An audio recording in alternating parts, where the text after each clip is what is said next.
Good morning. Good. All right, then we got the bench in here. Sure. Or even electronic version until maybe after we come back. I'm sitting here thinking, boy, you got it here early with this. Sure. You're welcome. It's like an echo, right? You know, they play with their minds. I don't see any closed captioning on there. You have to wait for device, I think. I think What's you that? have The to lights are still on. Yeah, well, do it twice. 'Cause we've got it on ours. You can see it up there.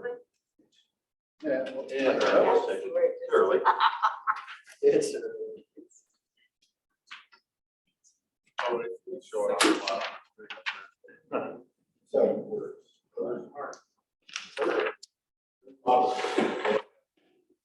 Saving that for later. I was kind of cutting you off on the camera. Oh, okay. Well, that's okay. Oh.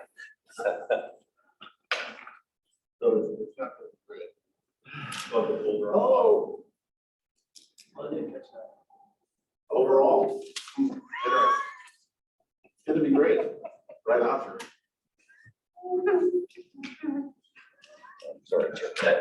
Not that we ever least we had did this, but we turned it back on. I love it. I love it.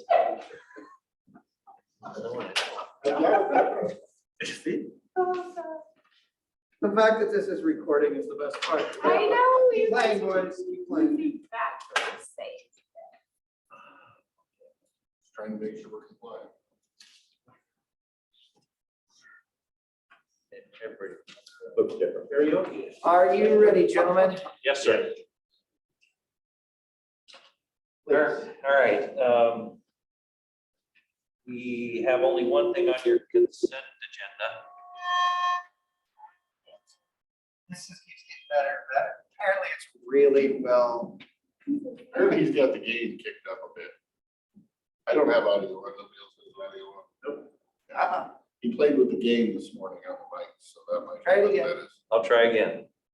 All right, on the consent agenda, we have item number 5, and that is resolution to revise our grievance procedure for the ADA Act of 1990. Okay. You heard it outside. Here comes the He's man. going, he's going. All right, this will update the position, which was spelled out on the previous resolution. It's changed, and so we're just updating that. So nothing else should have changed on it. But the designated person responsible. Thank you. Construction program, we're still shut down. Maybe March we'll get going again. Road design, Courtney Road, still waiting for WashDOT to give us permission to award. So for that 1.5 million that an appropriation that we received for that project, they're requiring us to do a little more work. Although this is different, so we're looking for our documentation. When we first received the money, when we heard it was coming through WashDOT, we asked questions of what would be required. And so now it seems like they're requiring more than they told us would be required originally to receive the funds.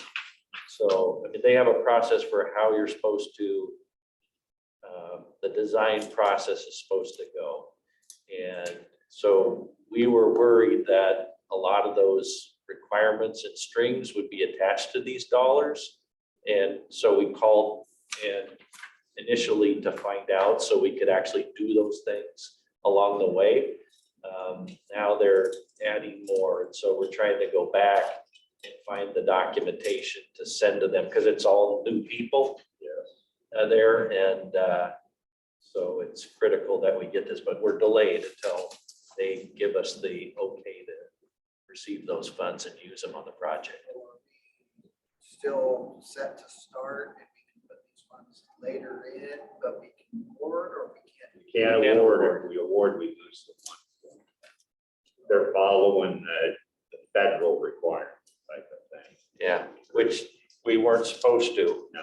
when we received those dollars originally. So we may need some help. But yeah, but we're hoping we can resolve it on our level. That's where we're at.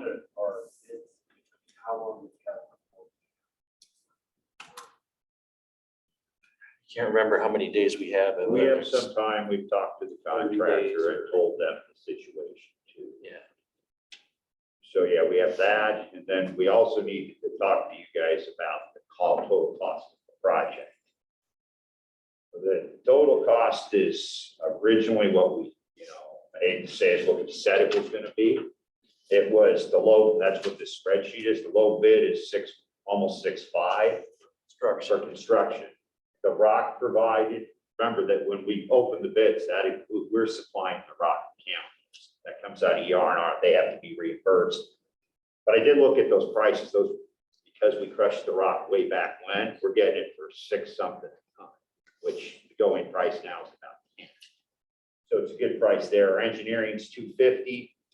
What I call the wintering, and because it's a big project, you don't know what that's going to be, so you put force account item in that. And if you had, the problem is nobody has people. So they can't hit it with a big crew. So it's going to be a smaller crew. It's going to winter over, and there's going to be a cost to us for that. The last one was right around $120,000 when we did the first BTC, the first Bristol Courtney Tunnel project. This one we're estimating around $200,000. We hope we can keep it under that, but we just got to let you know that that's the case. There's a water line replacement. I'm estimating that at 20. That's also a force account thing. It's a line that hooks up somebody's well.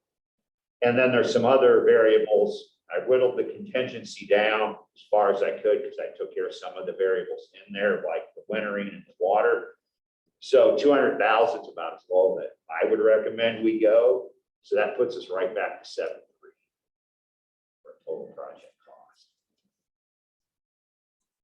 We have 6.8 in the budget. This is the project that took that hit for the half million too.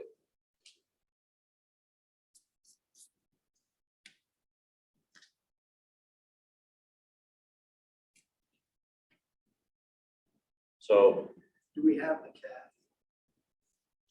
we don't have this budgeted, no. We- That's not budgeted, but you guys, you build up your cash reserve. We've used that to get to here. Yeah. Yeah.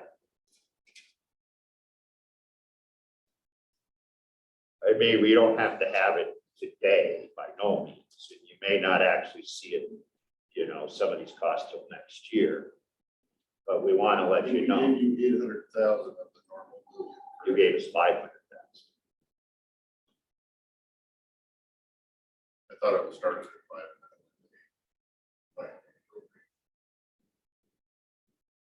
If we did, that would help, but I don't, Yeah, yeah.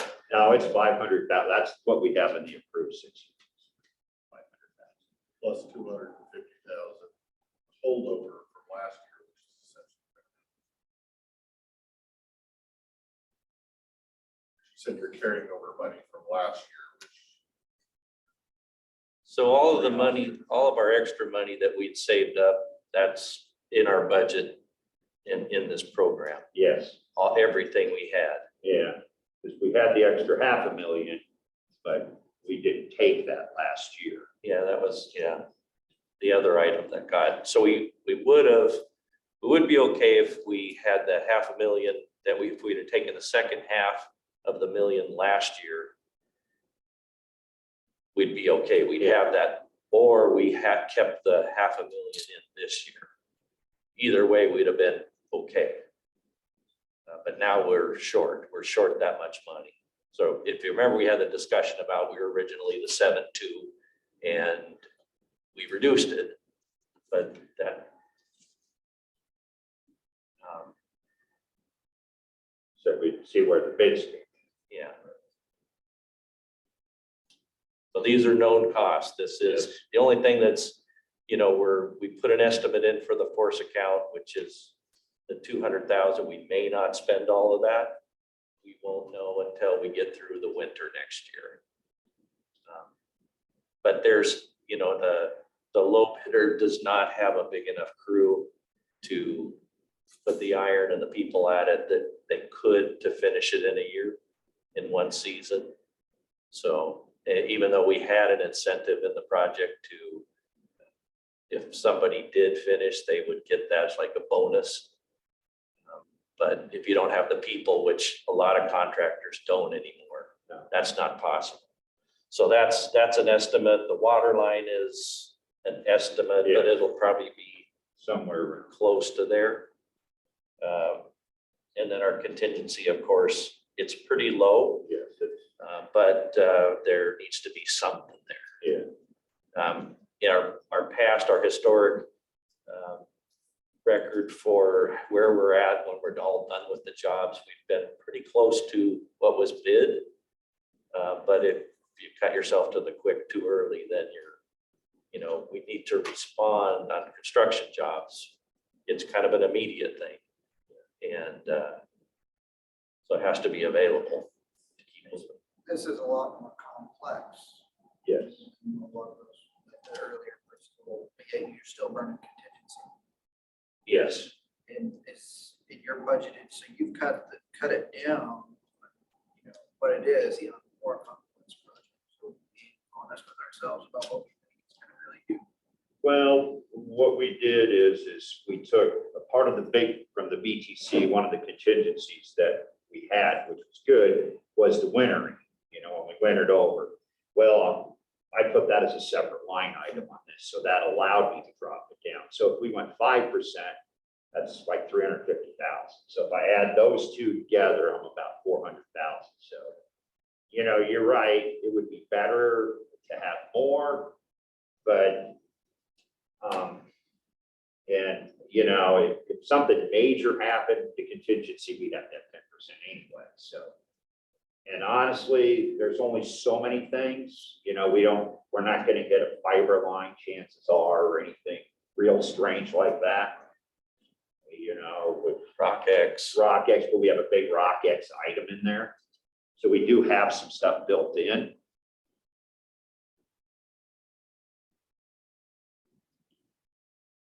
So tell me if I'm wrong, we took the 500 out for the budget, knowing that we were gonna do this project and we have to use reserves, which is good. But we do that. Is that how you supposed to call it? No, that's how I recall you That is how I recall it, but I do also recall that's not how, guys. I recall. yes. We are both correct. Yeah, I mean, I'm curious too, I mean, will some of these expenses, you know, the wintering over stuff is actually not gonna hit the budget until next year. Yes, that's what I mean. So you won't. And so we will have an opportunity to revisit it. I mean, I always come back to the, you know, once you commit to do something, you have to do it. And it's gonna cost, that's part of the reason for having reserves is to cover those. You obviously can't constantly budget in a way that is, you are not actually using real numbers, that it's just going back. Eventually there's nothing to go back to. I am curious, you know, we're getting to the point in this, even though we're talking about a road project, the construction of this facility is not, you know, they're two different, but the reserve money comes from the same place, the same source. And are we close enough to the end of closing this out to have any close, accurate idea of how much of the contingencies we have left in this project? Yeah, I can bring that back next week. And I just give me some idea, because you know, last we checked, we had some. Yeah. So we have money that we had set aside for this project that we're not going to expend. Is that a fair assessment? Yes. Whether it's $500,000 or not is, I'm not putting you on the spot. Yeah. It's not that much. It's optimistic. Because I think it's only a couple $100,000 and we might actually get a parking lot somewhere. So I wouldn't spend money. May or may not. Yeah, like Jeff said, I think a lot of these things, they're not today expenditures. They're, as we move through actual construction, the contingency piece comes up. And then sometime late fall, we have to have, and we'll respond all winter long with the stormwater piece. So that's kind of a late next year into the following year for costs. So, but we need to talk about it now. We haven't awarded, and this is the time to talk since we've opened bids and we know what most of those Yeah, we know expenditures the hard already. costs. Yeah. So you have time to think about it. Yeah, we're going board tomorrow. So what's your timeframe, you think, for dealing with the state? So that we will. They normally take 4 to 6 weeks, and they said 4, I think. Yeah, they ask for more information, so I think that Yeah. restarts the clock. I don't know. Well, we're gonna try to find something, and then push comes to shove, there's other avenues. Yeah. Okay.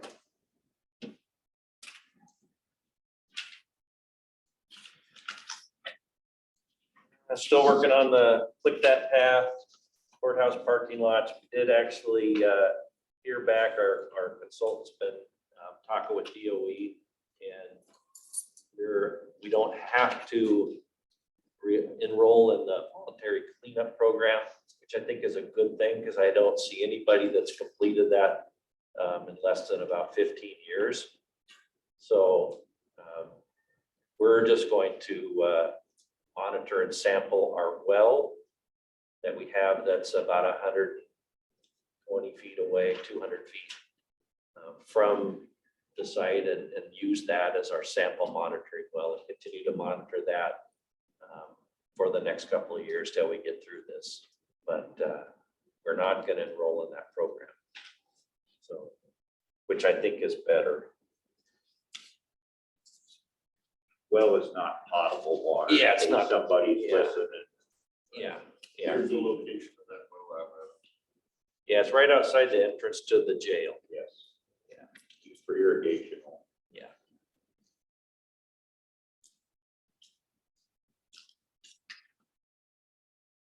We'll be selecting and get together contracts or agreements for the on-calls from our advertisements.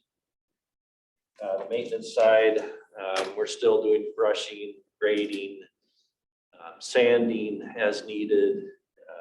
And then the west side still cleaning up.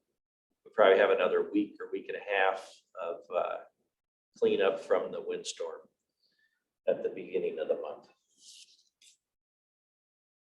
Let's see, on the building, let's see, the shades are supposed to be here next Monday. They're gonna bring them all the blackouts, except for I don't know that they have all the parts for these yet. They do have this one over here, I think Lee's window, and then the blackouts throughout the rest of the building. So that'll help. They started working on the HVAC system, lining the ducting that wasn't lined. And the next couple days, they're gonna be working on that unit above Ibby Jane, actually, that makes all the noise in the lobby entry. And then once they get done making all of these changes, then they'll reevaluate and see what else needs to be done. But I still believe that there's some design issues that they're gonna have to work through.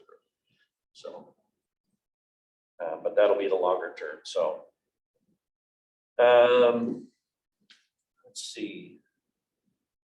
Shades boiler, we still have one boiler down, the repair parts arrived, and so the boiler company's gonna install those, and then we'll have our backup. We run 2 at a time, so one isn't taking all the load, and if it goes down, you still have the other one. So that's the same way as the courthouse system.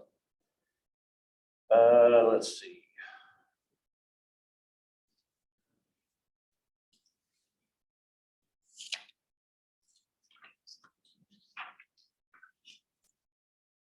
Radio sites? Yes, we're waiting for Jeff to get back to finalize the building layout and a few other things, but we're still moving forward. We're still planning on doing the road construction around May, June. And hopefully the building, just a little bit past that, maybe July. August is what I'm shooting for, aggressive schedule, and then it's just a matter of getting the license. That'll be the biggest lead item, the thing that's out of our control. But we're hoping, since we are not asking for frequencies, that it won't as long. Don't know how the FCC is going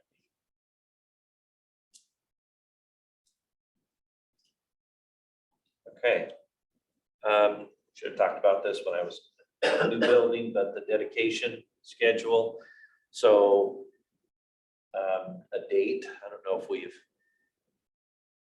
finalized a date yet. We've talked about March.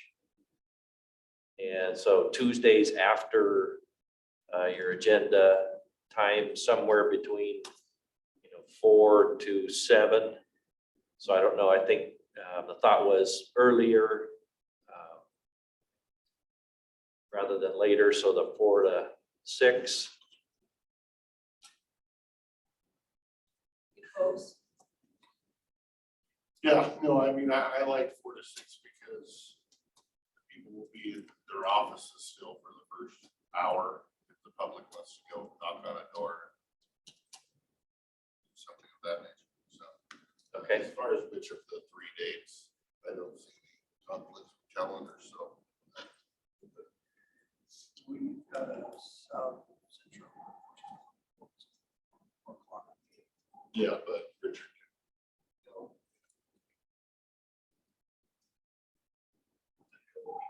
Any.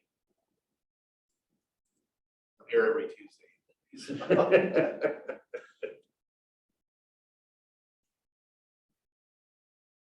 After the board makes the decision on which date, I will reach out to past commissioners, check their availability, and we'll post it on our website. Send notice to the newspaper. I'm good with March 8th. We have a date. It's good. Okay, 4 to 6 p.m. Light refreshments. I talked to the health department and, there's no restrictions on, they have a list of things that you don't need a permit for. And so that would be like cookies and a sheet, if we do a sheet cake, coffee and water, that's kind of light refreshments that we can have available. Are That we hosting that downstairs or in here or? probably downstairs makes sense. We could set something up either in the lobby area or the conference room downstairs, either one. Or we can open the whole thing up and have the big room available. So, or up on the roof. That's the after part. Okay. We see how it is. Yeah, for that, we need a health permit. Okay. All right, so we'll move forward with that. And I don't know if, I talked to Lee about maybe if you had a few minutes after you're done this morning to walk over next door and talk about the space there. If that works for you, that'd be great. Okay, all right, we'll be back. And then just a kind of note, anybody, but the WashDOT and the people in Murdoch, I think have gotten together and they're hopefully going to have a meeting, this Microsoft Teams meeting sometime this month to talk about and gain feedback, even though I think the people from Murdoch already felt like they've done this multiple times. This is WashDOT's formal process to change speed limits, and so they're going to do it again. So as soon as they get that set, I'll let you guys know when that is. Have they released their specific plan that you're commenting on, or? I think they're going to wait and roll it out then, because I think there's a difference between what WashDOT sees and what the community sees. I mean, based on just anecdotal information, just gleaned from WashDOT's comments as far as what they were kind of looking at. Yeah. Yeah, I would say I think there's a, Yeah, so it'll be interesting. I'll be watching. me too. So that's it for our list, unless you have. The jail roof, I wanted to give you an update on the jail roof. Brown did come out. We got them up here, they looked around, they, pretty sure they isolated the area. You really, with roofs, you really don't know. So they'll put a patch on that area. And, well, when we can get it back here, they said, you know, will be the top priority, but there's a lot of top priorities right now, considering the size of their crews. So, they'll get it as soon as they can, and they'll put a patch on it. And see how that works. Basically, we got 4 years on that roof maxing. Yeah, that's what they're saying. The roof is, what's happening is it's coming apart between the layers because it's a flat layered roof. And My so, favorite. yes. And so there's separation between the layers. And so they can see that that we're migrating water in on the first layer, and some places that's what makes it so difficult to actually find. You got to find where the water's coming in, but the problem is who knows where it's coming, you know. It could be coming in from here, but the leak's clear over there because that's where it finds its way into the second, third, fourth layer.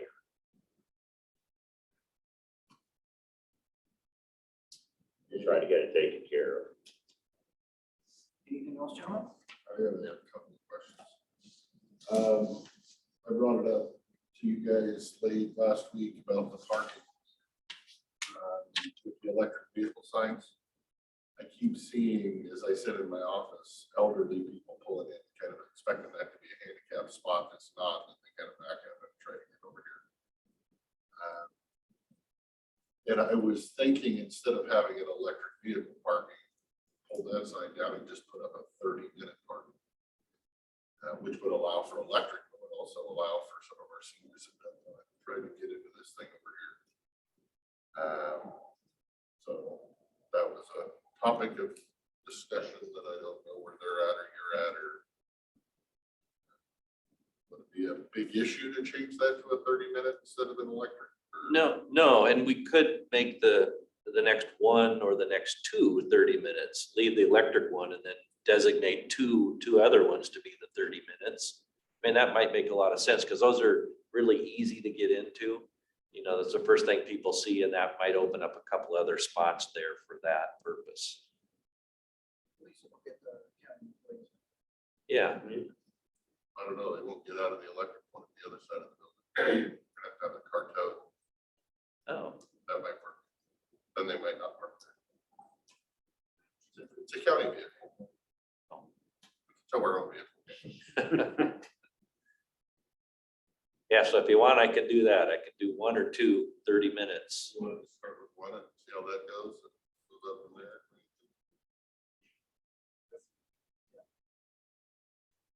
One? Start with one. Okay.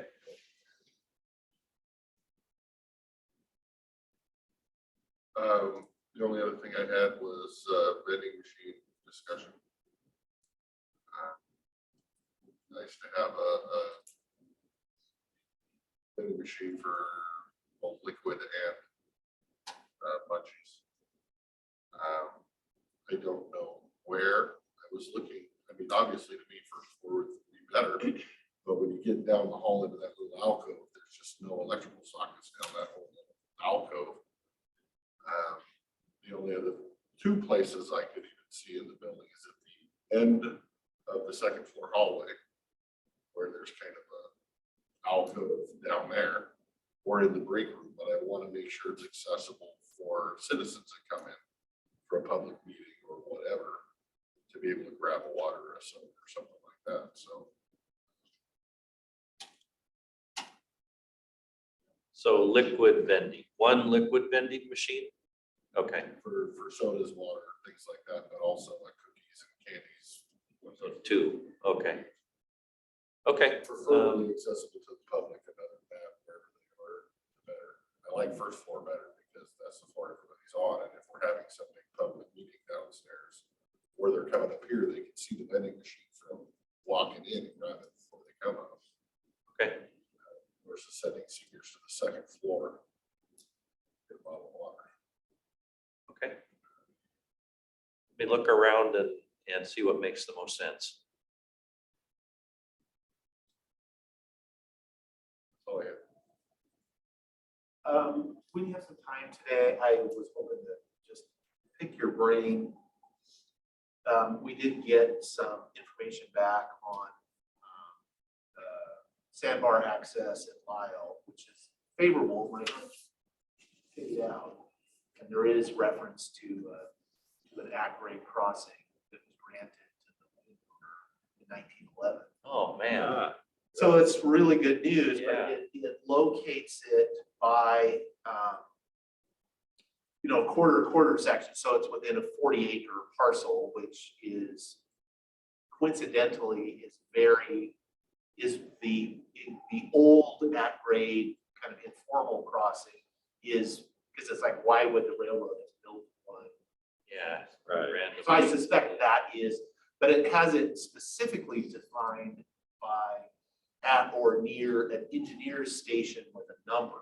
Okay. And I'm assuming that is that a reference to the mainline survey that they had, I don't know and how, that's what I'm just kind of curious, your thoughts as far as that, because I've seen those in whole right of way, road plans, there'll be references to, it's a reference to the plan of the construction of the road, Yeah. not, it's that document is the thing that they're Right. talking to. I don't know, actually, now you have as much information as I do. Yeah, if you could send us whatever document it is, we can have Kim. Yeah, we have It Kim do some will- research on it. Yeah. And see if we can find because I don't know that survey, if it is in the the plan, which I learned a lot because I did some internet surveying on the Spokane, Portland, and Seattle Railroad, which that's what that was, which incidentally never went to Seattle. That was an aspirational goal. So it was really interesting how it got constructed and all the fights with the UP and how they did everything they could to block the construction and how ill, they went and bought up stuff. Sure. It's really interesting stuff. But I'm assuming that survey or that what is available somewhere. I mean, the railroad certainly has it, but I'm not looking for any help from the railroad. No. I'll send it to you. Yeah. Yeah. Thank you. Yeah. We'll dig into it. Anything else, gentlemen? All right, thank you, guys. Thank You.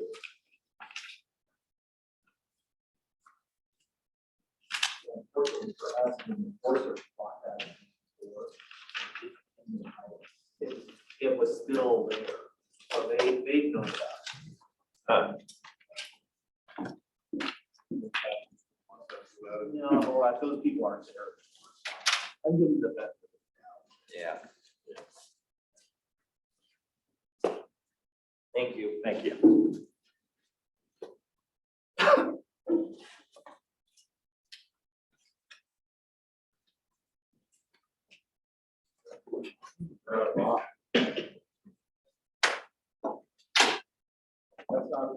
That looks more like your last day.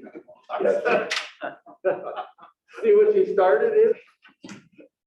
Mine's No, I just wanted, as IT was cleaning out their old offices, you can just see IT's come a long way in the last couple of years. It used to be the tools of the IT department, Is so. that a Geiger counter? Yeah, civil defense. Jake, did you want this? Amazing the things you find when you. I checked it out, it's safe, it's not regulated. First, good morning. First, I'd like to introduce Rachel, who's going to be our high school work study. She keeps telling me what it's officially called, I keep forgetting. So work study, she'll be here in HR every morning until she graduates this year. It's credit for doing that. So welcoming Rachel to the group. What are you gonna have her do?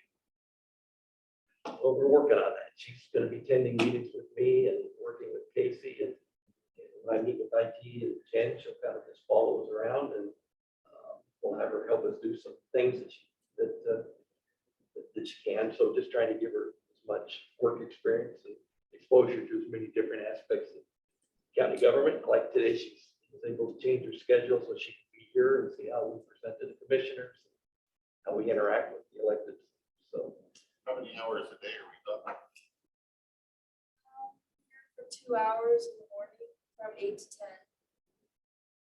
I told her last that I did this in Wasco County and the student didn't talk to me for 10 years still. And they said they'd never go into HR. So I'm going to try to.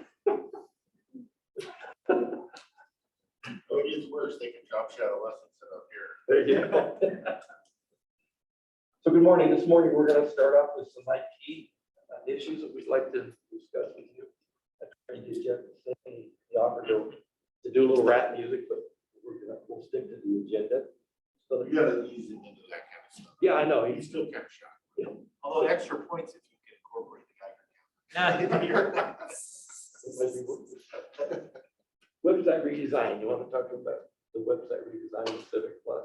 Basically, in our contract with Civic Plus, we get a redesign every couple of years to completely go through the website, rebuild it. We haven't taken advantage of that yet.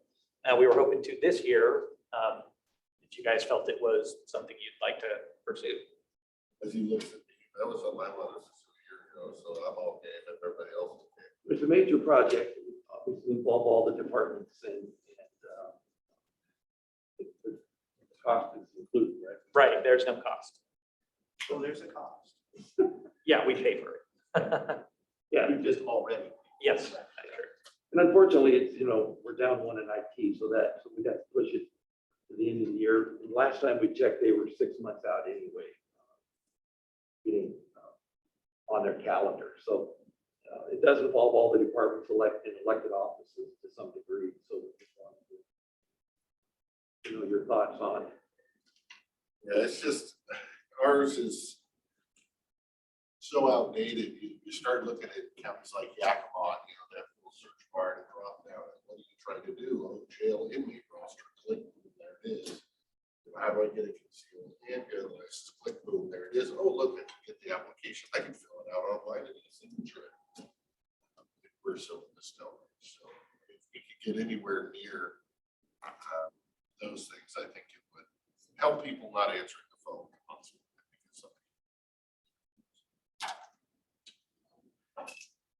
So we'd probably reach out, if you're okay, we'd reach out to the elected offices and the departments to make sure everybody's, there's probably no good time for everybody to devote time to this and see if we can stagger it out, or if we have to do it all at once, work with Civic Plus to see if our fellow offices and departments feel it's a good year. If they can't commit to it, then we're not going to get the product that we need. There may be a better time. There is no such thing. Yeah. One of them will kick the can down the road. One thing, will there be an opportunity in the redesign to do some analysis on what functions people actually do use? Like Dan was saying, like that drives me crazy sometimes. And I had went through I think this was 3 or 4 years ago, where it was actually a NACO conference where somebody was presenting, and one of the things that they looked at was that they looked at what things the public was accessing, what the frequency of what, and then they tried to build their, not look like what they were trying to, Did you see it? Yes. so that you don't end up, because I don't care for when you go on a website and it's like, I am looking for, all I want to know is what time the building is open, or whatever this, and it's buried, so, 12 screens down and something. And then the outfit that had done this actually went and looked at that, and they found out that, 70% of the people are looking for these 3 things and build things kind of accordingly around. I believe we have a Google Analytics tool built into it that we could look at that kind of information. I'll have to double check that. I mean, it's not something I want, but I do know that is, sometimes they build all these functions into things that nobody ever uses, and then they don't put things in that people do use. It's like, so. Yeah, they should be able to have that data from other counties on which drop downs where things get used. And so we're not necessarily reinventing the wheel. But if we take that information in the Google Analytics, it should, what our citizens, where they may deviate from other counties on what they're looking for. Between the two of them, we should be able to Get out what you want it. But it's about time we do some updates. Right. Constantly do it, everybody has other things going on. It's something that departments. We'll reach out to the departments and offices, to Civic Plus, to find out when we can get on their schedule and give everybody lots of, and see if there's some prep work we can do before it actually gets here, so we're not doing it all at once. On the consent agenda today, you should have an RFP for a backup server. We discussed that with you during the budget process. It's an end of life. It's out of capacity, not expendable. And we are going to use the $69,000+ that are left over in the old 506 fund to offset some of the cost of this. And we discussed that during the budget too. So this device isn't included in the budget you approved this year. If you want to see if you have any questions this afternoon. Okay. Reduction of PCs during the budget, we talked about, we estimate around 100 additional PCs that we have in the county that we should be able to eliminate some or all of those over time.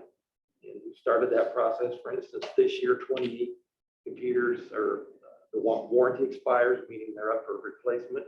So we reached out to those offices and departments asking if we could reduce down to a laptop with a docking station versus replacing one or both of these, the laptop and the desktop. So we'll keep you informed of how that's going. And we did talk about during the budget, that's probably a multi-year process to do it.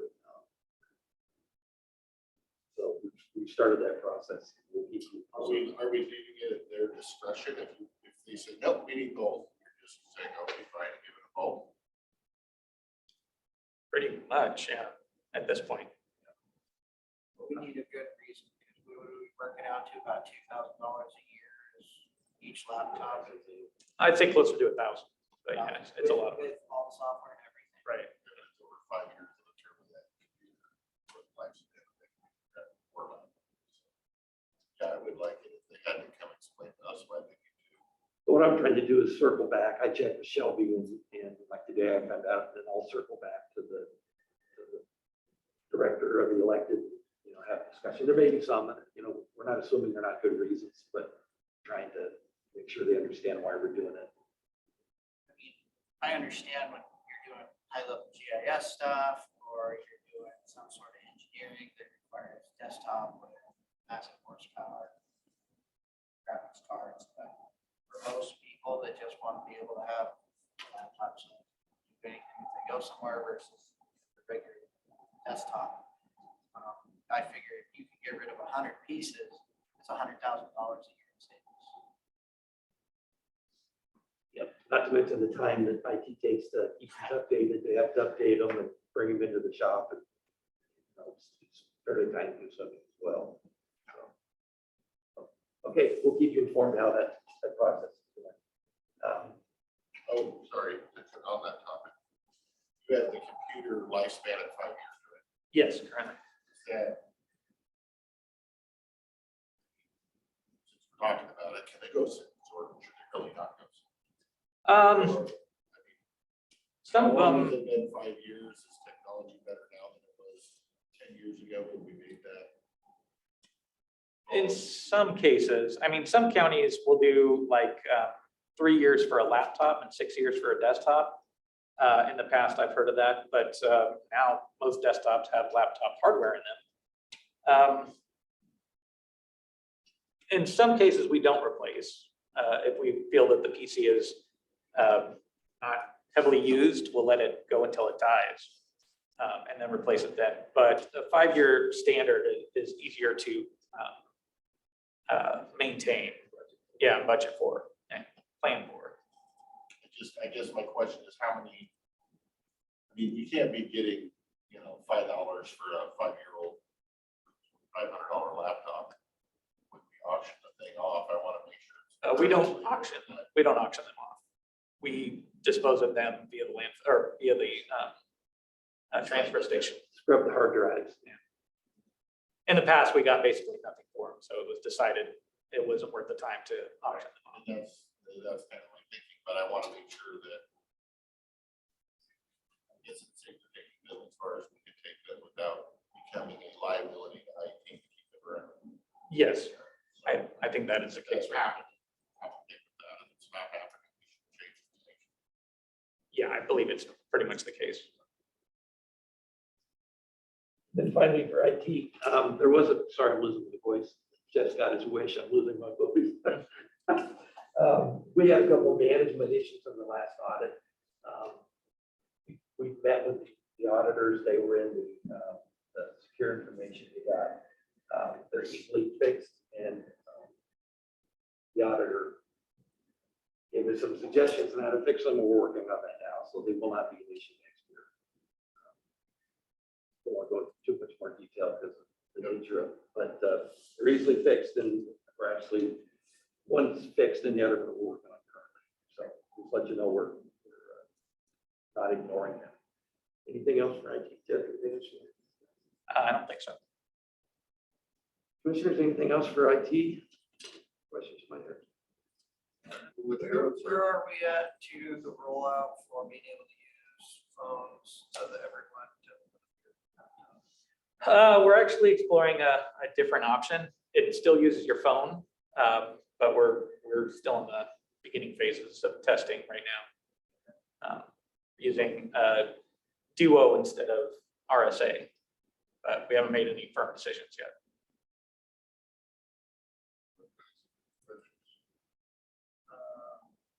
I think that's one policy. Can I get signed up for the Duo one? Because I was doing this and then the wire on me. Oh, it's not working anymore?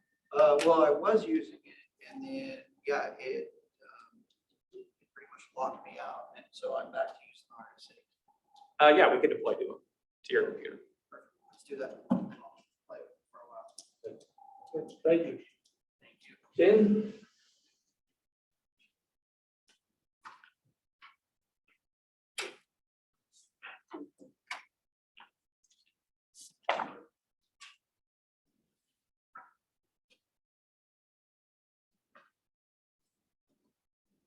I got it.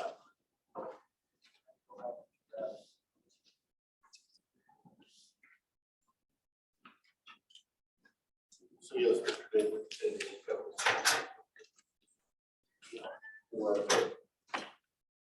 the National Association of Counties. Good morning. Good morning. Just a brief update on ARPA funds and their requirements with the final ruling being rolled out within the April 1st date. They have also made some adjustments to how we're classified and when reporting is to be done, how it's to be done.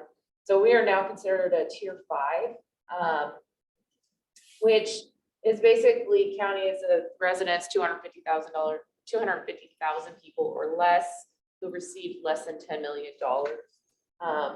So our reporting is now due, instead of January 31st, it's now due April 30th. And then annually thereafter. It is my intent to report all of the $4.2 million as lost revenue. Since we can report up to $10 million without any revenue calculations now. I'm going to wait till April to file that report just to play safe so that we're after the interim final rule is officially rolled out and accepted. Any questions on that? Okay, so the page that you're looking at are some very preliminary numbers. The auditor's office and Pam and Greg have got the first closing roll done. They have another one scheduled February 12th, and then there'll be, I believe, one more after that. So the top part is calculations with the ARPA loss revenue funds transferred. Currently, they're still working through those transfers and multiple transfers and JVs within the system right now. So it's not in our system as a transfer, but that's the simulation of what it'll look like. We currently ended up with $17.4 million of actual revenue, which is 500 over what we budgeted for. Our actual expenditures came in at 17.1, which is 3.4 less than what we budgeted after all of the supplementals. So that puts us at $3.1 million to fund balance. 1.25 is reserved fund balance, and that'll bring us with a unreserved preliminary number of 1.8. Yes. Line 9 over under. Yeah, under in parentheses, let's just say. 3.4? Right. Shouldn't that be over? No, we're under budget by 3 And the points. expenditure, the parentheses are good. Yeah. The revenue side is the. Yeah, exactly. Yeah, that is confusing. It seems like it should be the other way. Historically, this has been used with a 10-year average. Because of the last 5 years, having some massive adjustments to it, and with inflation rates climbing the way they are, I ratcheted that back to a 5-year average for forecasting. For revenue, the actual revenue forecast in that line item does have the forecasted less the anticipated additional sales tax revenue. And then the expenditure portion of that on the bottom, where it says 19 million, that is accounting for the average plus the 6% inflation as well. So if you look at the bottom, you're looking at, you know, a forecasted 16.6 revenue with, you know, forecasted expenditure with the inflation rate being 19.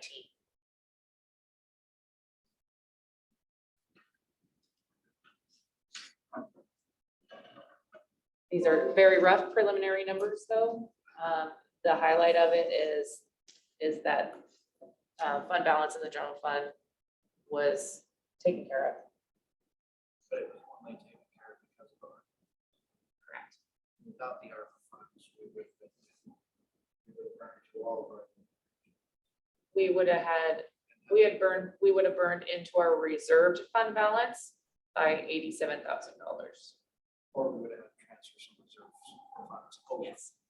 I mean, the bottom line is we all know that the revenues can't keep up with expenditures. Landfill's topped out, plus or minus, and expenses just rise faster than the revenues. So may I see it as without our additional 4%, without the inflation on all the other costs that we already know is coming.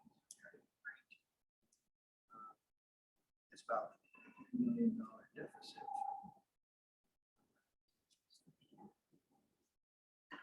Luckily, we've got these ARPA funds, but some people want to put $1 million towards, you know, a new finance system. So cut into that. Is that an accurate assessment? I mean, I understand that 3 million. So we, On a 5-year average. A 5-year average with 6% inflation. with 6, so that's built on a 6%. Yes. Okay, I pull back my. Inflation rate, end of the year, it's what, 6.8, I believe. That's where it ended up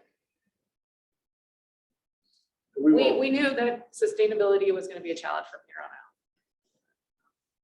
Or it has been actually, because my balance has been declining rapidly. We won't know until next year if that 1.8 continues, or if we flattened it out a little bit, or. been higher, we've been historically higher, so whether that 1.8 continues to decline or make some significant changes, will that flatten it out a little bit? The next page, summarizing the end of 2021 as of January 31st, after that first close and roll, where the revenues came in by department or fund, what they were in comparison to budget. Then the original budget compared to the amended budget, identifying the supplementals, and then where the expense actuals came in comparison to the amended budget. Total, looks like we used 74% of budget. The general fund used 83% of budget. There are still some areas that, that if you look at that are gonna pop out at you. Let's see, the road fund it appears that they're short on revenue. They were working through it with billings and grants. They have received $2 million. Of course, those are gonna come in 2022, so there's gonna be some offset years there. And public health is still working through moving those FEMA pass-through dollars as well. That's why we hope we don't ever spend everything we budget. At 84%, where we're at, we spent 90% or 95%.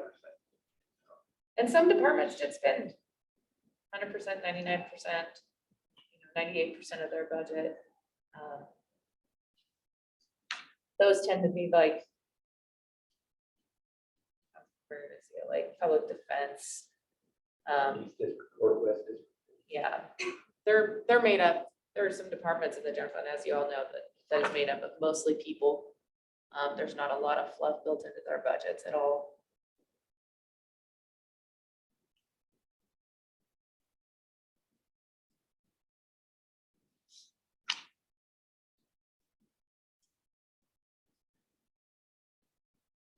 Explain that, keep it on 125 line. 125 has some additional ins and outs because we received the ARPA funding and then we send it back out. Some of that double accounting going on there. As far as the revenue goes, I would have to go back and double check. I didn't go dig into that one too much last night. Original budget was 2.67 in 2020. Oh, the additional, so that would be, well, 4 of that would be ARPA funds, ins and outs. Because you have to budget the, you can't just put a revenue in, you have to put a placeholder for the expense, and then we have to move the expenses to transfer out, which is another expense, so.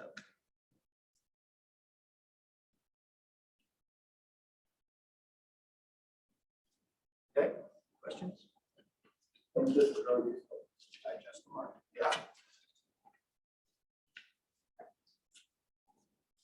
The next packet is just follow up from our workshop. I had said that I was moving to fillable PDFs for supplemental processes and budget bill process. Working with IT, we have a more streamlined approach to it.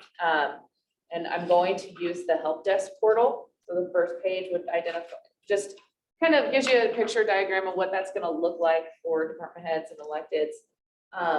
They will go to the help desk portal, they'll create a new request and they'll select finance, and from there, they'll be able to select the supplemental process, or during the budget build process, they also put in capital improvement requests and IT requests. So I will build those within that finance section for the build process as well. Doing it this way, there's an audit trail with everything. It will email me. They will still have to do the fillable PDF because the form in this platform isn't quite dynamic enough for that I would need with tables and whatnot. But I think it's gonna be I think it's gonna be great and a little bit more streamlined. And there will be, absolutely. So the next part of it is what the supplemental budget packets are gonna look like. I got hammered quite a bit this last year on supplementals, trying to make it more clear, identifiable, easier for you guys as well. So table of contents, and then the next page will be the change list requests. It'll be my analysis and list of the requests. But at the very bottom, it's gonna have whether you guys, how many of those were previously approved by you via verbal or resolution. Identify which ones are budget neutral, meaning that they, they have the revenue there to, for the expense. Which ones require budget intervention? Are we gonna need to transfer from cumulative reserve over? What is a carryover request? Any technical adjustments, the ins and outs, that we may need to do on the accounting side of things, and a new request altogether. So there'll be 3 different types of views of those. And then the actual supplemental, the narrative that the department heads and electeds will need to be submitting. I have added the percent of match or any grant stipulations that are required. They'll have to select whether it's an ongoing or a one-time request. All of that will be published on the website and available through the agenda is the plan. My ultimate goal. Do you really feel that anybody will ever put priority of low or medium? I can think of some instances. Do I think that they might not, maybe not until after talking to me? You might. You might. No, we might, but this is for them and everybody else. Highest priority. That's the question I think it would be helpful to identify what you consider a high priority, a medium priority, and a low priority. I like your great questions on there. The question for me that I would love to see on there is, have you looked for a grant? Or you just kind of refer to us for your first line of your first ask, oh, no, sorry, I haven't even looked at grants because you're just Just gonna other approve sources it. of funding. Doesn't have to be grant, it's other sources of funding. Partnerships. Put that where the Packet that they're gonna get for every supplemental and Tell me you have, or tell me you haven't. Have you either done your homework before you came to me, or you didn't do your homework?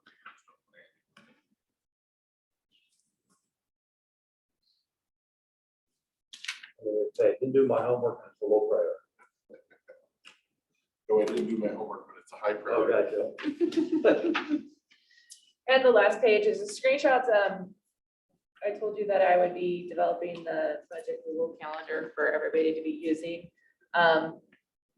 It's just a screenshot of how it'll look. You guys are fairly familiar with how I operate with the Google Calendar, but for supplemental requests, there's a link to the help desk portal, an explanation on what they need to do. On deadlines, the RCW listed within there as well. So should there be any questions, they can see that they're, what that RCW might be. Blackout days of Klickitat County Fair, when you guys might be going. Any tasks that need to happen are in blue, which is mostly for me and the auditor.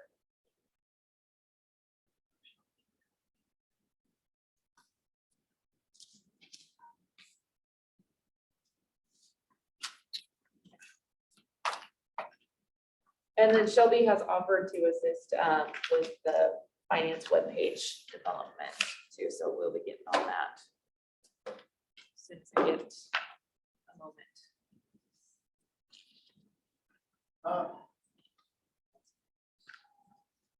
Anybody have questions for Jim? No, thank you for reminding me how poor I am.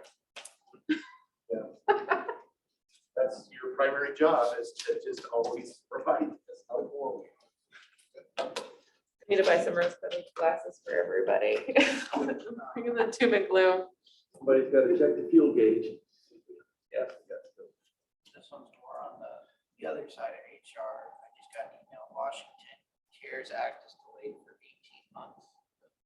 The Long-Term Care Act, and so and it says, any employer that withheld payroll tax beginning January 1 to remit back to the employees. The auditor's working on it. We had a brief discussion the other day, so I think she's asked the PA for some additional information.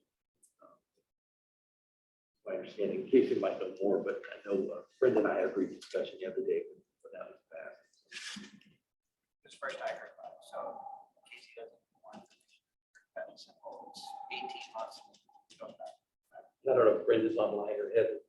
I believe they both are. Yeah, I'm here, but I can only hear your side of the conversation. Jake just got notified about the CARES Act being delayed 18 months and that we have to reimburse folks. The conversation you and I had the other day about reimbursing folks for the money that we took out of their checks. Yes, So yep, that's, we're that's- working on that. Heather's been communicating with Pam, trying to get Kayenta to cooperate. it'll be worked on. Sounds good. You know. All right. Thank you. Thank you, Brenda. Thank you. Yes, you're welcome.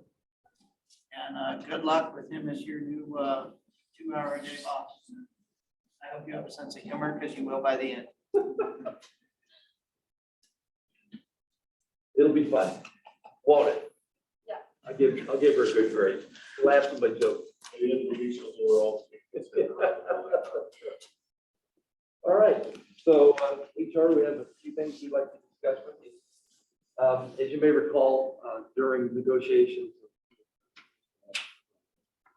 Public Works, we were having a discussion with the union about moving the lead surveyor out of the one bargaining unit and moving them over to the supervisor bargaining unit. We have a tentative verbal agreement with the union on that. We'll be drafting a memorandum of understanding to bring to the commissioners for approval. So we had to negotiate the salary and make some changes, and we're all in verbal agreement of that. So that was one of the last things that we need to do on the Public Works negotiation. So anyway, we have a tentative agreement. We'll bring that forward to you once we get that documented, reviewed by all parties.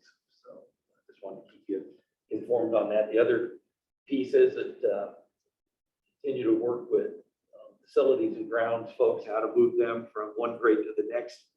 We needed to document a path for them to checklist or things they have to learn before they can move up to the new pay grade. So we're working on that. And,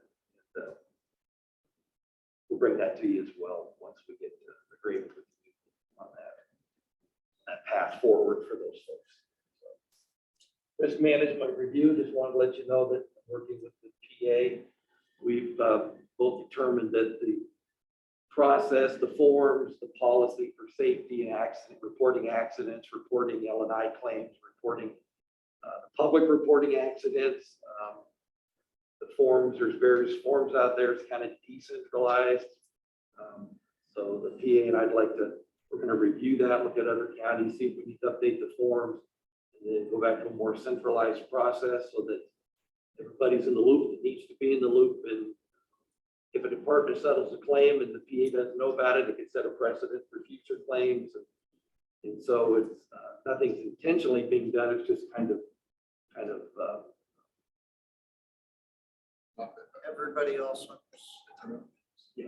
And so Dave and I agreed to work on that together, and we'll come back with a more streamlined form and bring it forward to you, and then roll it out to the departments and the offices. So we're all using the same form, the same process, basically map it out.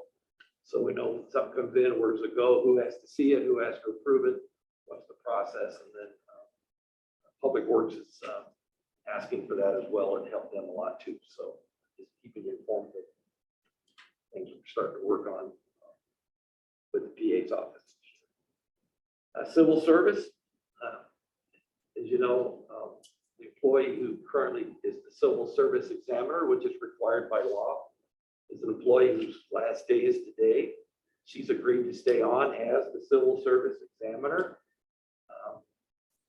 And that function has been housed in the juvenile department, so we needed to find a place for her to work and a computer for her to work on. And what we did was we were looking into it as the civil service rules and process and budget and stipend that we pay has not been reviewed for decades. And so what we've talked about, and I ran this by the chair during the week, is that we're going to move the civil service function into HR, at least house it in one of our cubicles. And she can have access to our office and our copy machine. There's a phone, we've set it up. And IT is going to provide a loaner laptop, so she'll have a piece of equipment.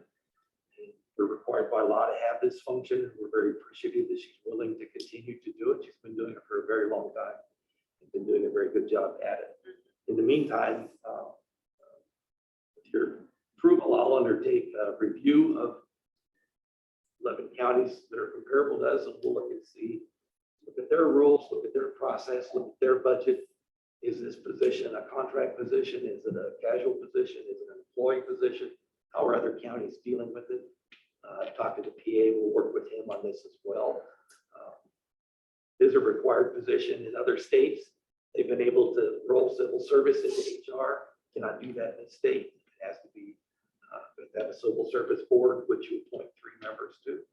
And the rules are 42 pages long. So it's a very detailed and complicated aspect of the law enforcement. It applies to the corrections and the commission and non-commission, and it carries as much weight as collective bargaining agreement. So there are rules that we have to follow that carry penalties if we don't follow them. So we're appreciative that she's willing to continue in this role and give us more time to look into it, come back to you with maybe ways to update it or refresh it, or maybe do it a little bit different.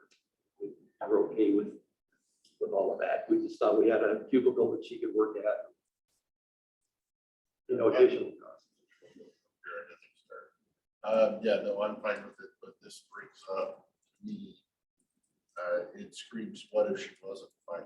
Where would we be? We checked in. Goes to our training, cross training, and do the people that do this job leave behind a 3-ring binder that we can hand to the next person to get them started on their learning curve? And we have nothing there. So She's not an employee though. Yeah, she's not an employee. I mean, this role. anymore. No, No. as this position, this isn't through payroll She's for paid a us. stipend. She's paid through AP. So we're looking at that as well, but the short answer is no. If she was willing to do it, we'd be in a learning mode real quick. So, but this buys us some time to do that. It has to be a separate function. Can it be housed somewhere like HR? Possibly. There is restrictions of who can do it and who can't do it and how it's done. But this gives us time to look into all of those things. So,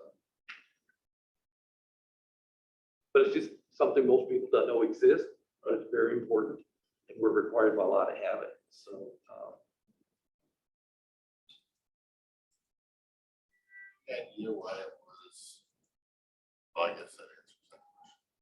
I was gonna say why it was in juvenile probation, but I guess it was just the stipend was going to the person, and the person happened to work. That former director allowed them to use their equipment, their phone, and It's just something to me that always seems like it should have been in the sheriff's department. But yeah, I don't know if it can it's be. not even really an employee, it's a stipend.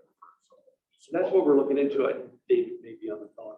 I'm not sure it can be because they're the ones that provide the list of potential hires, and civil service has a role in discipline and hiring separate from the sheriff. The sheriff has to follow the civil service rules. I believe it's actually designed to be not in Right, the that makes finance, sense. Right. because it is so that there's separation. Checks and balance. Yeah. And done this in Oregon. I'm a civil service examiner, dealt with civil service, so I have a basic understanding of the role it plays in collective bargaining. So we'll take a good look at it. And she's happy to stay on, and we're thrilled that she is. So if you're okay with at least the short term, we'll just continue to do it that way. And okay. Anything else you wanted to? Sure. Probably trouble or Good. on the same. Okay. Any questions for HR? Nope, I'm good. Thank you guys very much. Thank you. I think there's more. I think there was a couple of each over there. Mr. Chairman, I would make a motion to adjourn for lunch. For lunch, all those in favor, signify by saying aye. Aye. Aye. Motion carries.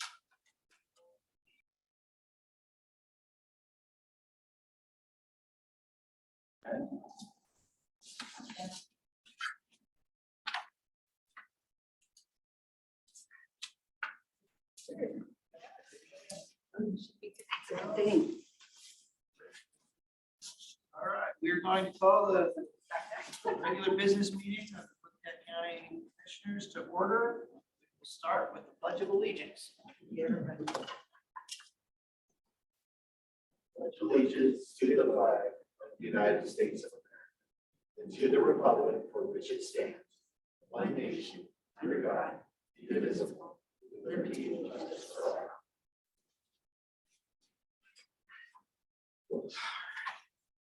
Chairman, I'd make a motion that we approve the business agenda as presented. I'll second the motion. There's a motion and a second to approve the business agenda. All those in favor signify by saying aye. Aye. Aye, motion carries. Mr. Chairman, I would make a motion to approve the commissioner meeting minutes for January 11th, 2022. I will second the motion. Did you make any changes? I found one. Okay. There's a motion and a second to approve the business meeting minutes from January 11th, 2022. All those in favor signify by saying aye. Aye. Aye, motion carries. We're going to move into citizen comment from now until 1:25. We got 32 people online. We will, as always, begin in the room, and you will have 3 minutes. If you ask any questions, please don't expect an answer from us right now. At 1:25, we will respond if a commissioner so deems fit. Is there anybody in the room? Yes, come forward, tell us your name. Susan Kelsey, Goldendale. How are y'all? Good. How you Yeah. doing? Waiting for that winter to go away. Everybody keeps telling me it's gonna get worse in February, but I have hope. I'm here to talk about the impact on the county or to the county for public record requests. I know that this is a really good tool that we have as citizens, as people in this county, the ability to request information, to see how departments are operating, its accountability. It also helps us when we are researching a project that impacts our lives. But I think that there's a cost to this processing, and as far as I understand, the only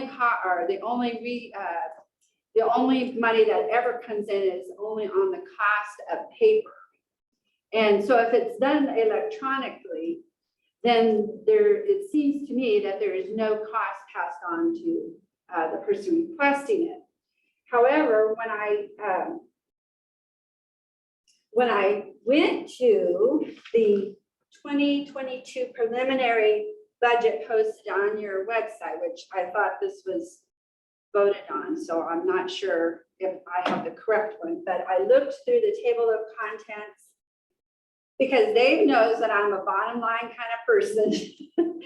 I could not find any information on the costs to the county for processing public requests. And I understand that there's been a high volume that has been coming in. So looking at year 2021, my questions are, and I'll submit this when I'm done, is do you have a record of public requests from each department. Does each department log each request with the amount of hours and money that spent on that employee researching and compiling the report and then sending it to that person? And then my last question at this time is, if the department, any department in the county is experiencing a high volume demand, are essential services for the people of the county being compromised?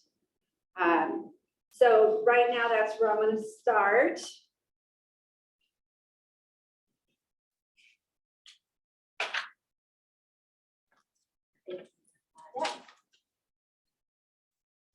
And that's it. I'm letting you off easy today. Perfect time. All right, going online, I have a hand up from, it looks like Vern Harpool. Vern. Hi, good afternoon. I promise I'm not becoming a Board of County Commissioner groupie, but it's just so fun to hang out with you guys. Thanks. So first of all, just thanks so much to all your staff. I've had interactions with them in the last few weeks and they're wonderful. Megan Taylor helped me out a couple of days ago with a record request. Delightful person. Number two, I wanted to respond to Commissioner Christopher's issue with the electric car parking, and he is exactly right. My son tried to use it the other night. He's the foreman for your building, finishing construction, and the electric car parking is not operational because the service hasn't been signed up. It worked for 10 uses and now it's not working anymore. So if you could look into that. But finally, and most important, that the draft for the final report of the Federal Highway Forest Service and WASDOT on the congestion of Highway 14 is due February 4th. The entire study was in a road on Klickitat County, so I would hope you guys are listed as a member of the of the group. But what I want to let you know, and I know you can't discuss it unless you're all together. So we and Lyle are responding to the report adversely, that they fully admit that the Klickitat spit is a dangerous congested area, but since it's not officially designated, they're not going to study or recommend any further action on it. We are going back to them saying we are certainly working with the county and the Forest Service to get this a designated spot. And just because it isn't designated doesn't mean it's still dangerous. And we're going to try to get them to put that in the report. We're saying that you guys support this because you endorsed our resolution. So hopefully you can talk about this and respond to the Federal Highway 14 congestion report draft that's due this Friday. Thanks. Thank you, Mr. Harpool.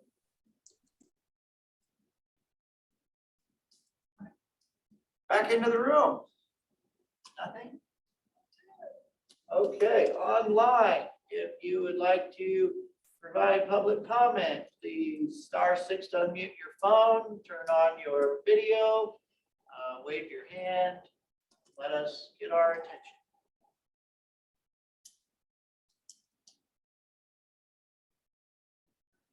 Not see.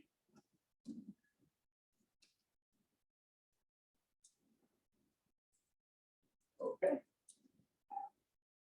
Well, we will be sitting here for the next little while. If you change your mind and would like to give public comment, please get our attention. Oh, there's somebody, 5865. Yes, commissioners, thank you. I would just like to direct you to the American Planning Association, planning.org. Several months ago, I sent you emails regarding this organization in which planning directors can use this as a tool. And I wanted to inform you that several of the publications were just published within the year. And it warns counties that the ordinances that were made in 2010 should be revised when it comes to industrial solar plants.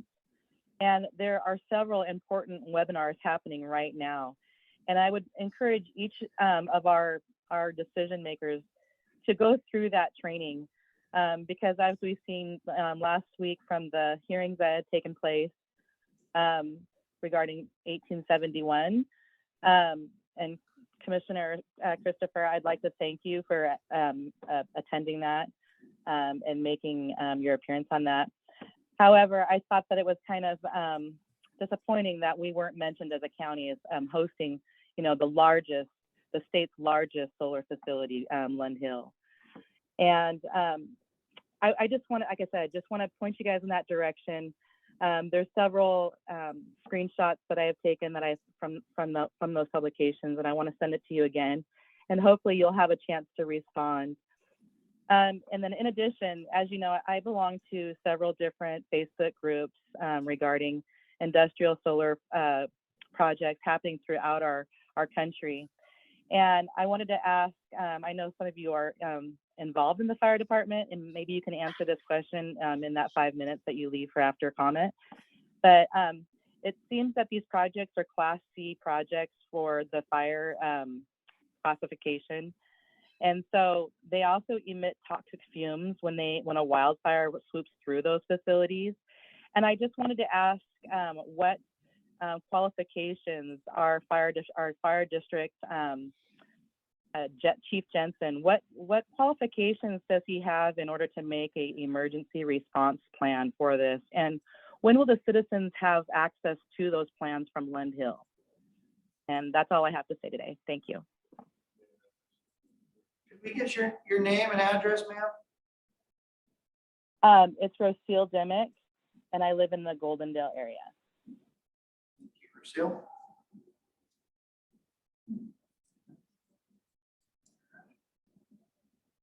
Back to the room. Anybody change their mind yet? Did they change their mind? No, I did. All right, back online. If you would like to provide public comment, please unmute yourself. *6, raise your hands, turn on your video. We are here to listen.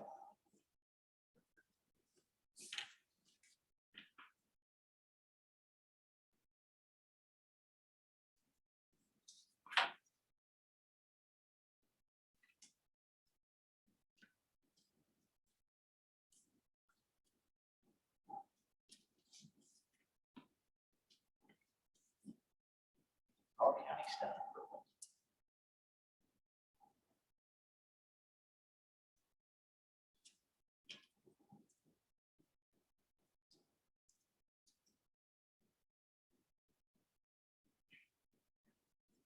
Okay, if you change your mind, let us know. Sure, we can find some work.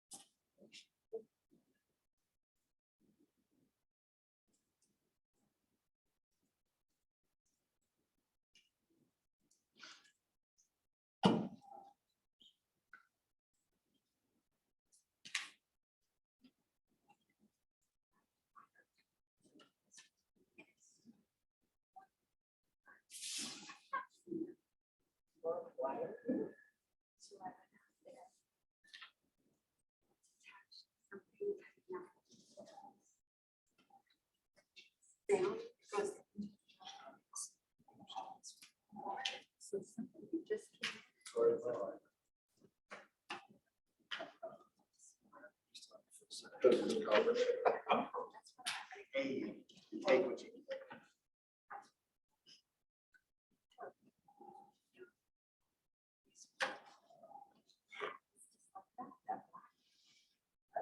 Someone had access to the house and just left.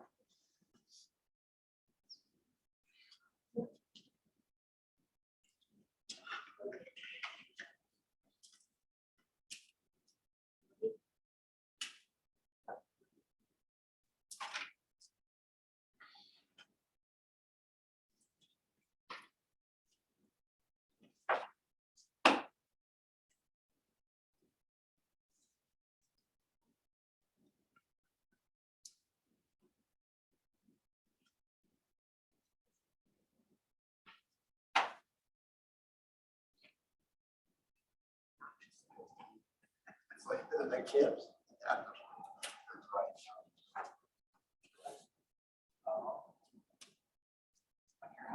Yeah, demo.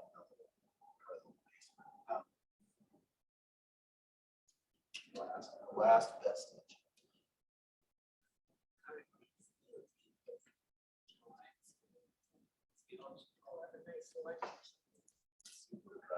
Drier skin.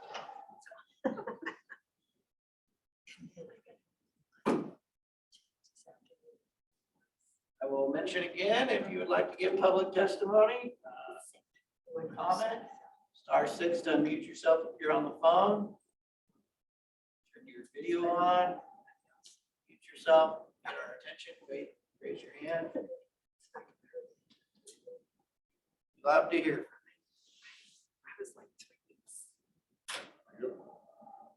Lynn Mason. Thank you, commissioners. Since nobody is speaking, I would like to comment on a Facebook post that Commissioner Anderson posted recently that had a lot of interest and comments on it. And it was about development, particularly housing development in Klickitat County.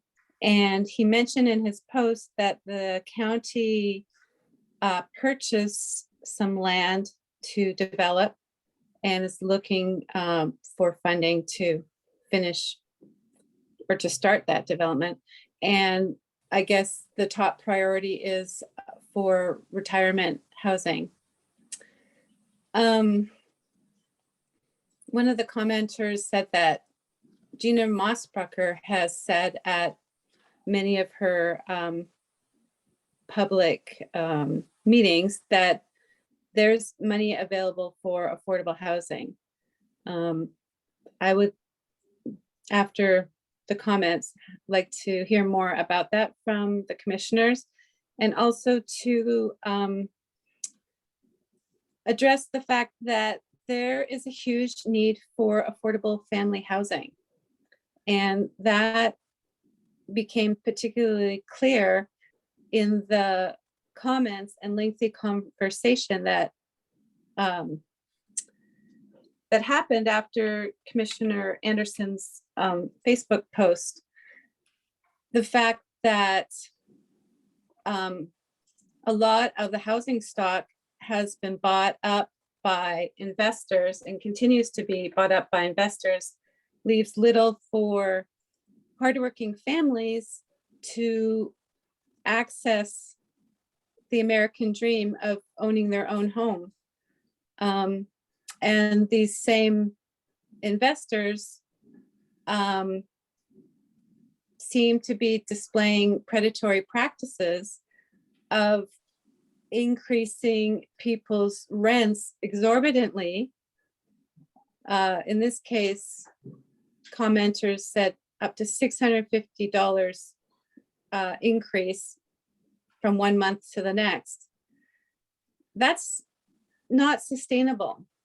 That's not realistic for working families on a limited budget to absorb into their costs. No matter what the developer has to say about the reason for that, it is it's not feasible for families. So what's happening in White Salmon is that the service industry people are going to end up leaving. Lynn, I'm sorry, your time is up, but that was a very poignant last sentence you had. Thank you. Thank you. Okay, we will continue. If you would like to provide public comment, please unmute yourself, *6. Do you guys in the audience see glare when you see that screen from over there? No, It's fine. and I will comment that you've now got the little writing on the screen. It kind of works and kind of doesn't. Oh, that's fine. depending I on- mean, I can't see it, but I See, kind of works in China is what I just said. No, there's no glare. It is. Oh. Say, we're getting it from the window, but. Okay. Well, that's what I was gonna ask. We're eventually gonna have curtains, but if that projector needed to come down to show it over there, or if you guys can see it just like. So can people hear you now on the thing there? I don't know. They tweaked our mic this morning to affect the gain. Our desk mics and podium mics are all supposed to be here tomorrow, or the next day it should be installed. by next week. Yeah, so that will end up showing the same TV that's over there once it gets picked up.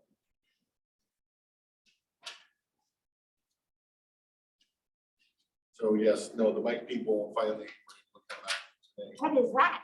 That will end up showing the same thing that the TV is doing for people over there that can't necessarily see the TV. Oh, closed caption. Well, eventually you're gonna have closed captioning. Well, since nobody else is going, I guess since it was brought up by Lynn, this post, I'll read the post so that it's in the record. And it says, in the past year, the number of new single-family dwelling permits have doubled in unincorporated Klickitat County. The city is likely faced with this demand as well. Building costs are roughly $300 per square foot. A buildable lot is $160,000 to $250,000. We live in paradise, and every person I meet up at the mountain, their goal is to live in the gorge. Interest rates are low, construction supplies are scarce, and there is an abundance of cheap money. You cannot build new affordable housing in market conditions like this. Someone is taking the risk locally, paying astronomical prices for materials on a long-term bet. Sadly, community members demonize him for it. We have someone investing real dollars into the community to provide needed apartments. He could easily take that money and put it in the market or other investments that do not help provide housing for our community. Do you see anyone else building multifamily high-density apartments? We have another need as well. There is a funding gap to build the new assisted living facility of a few $1 million. Who here is willing to sell their stock investments to invest in senior housing for 3% ROI?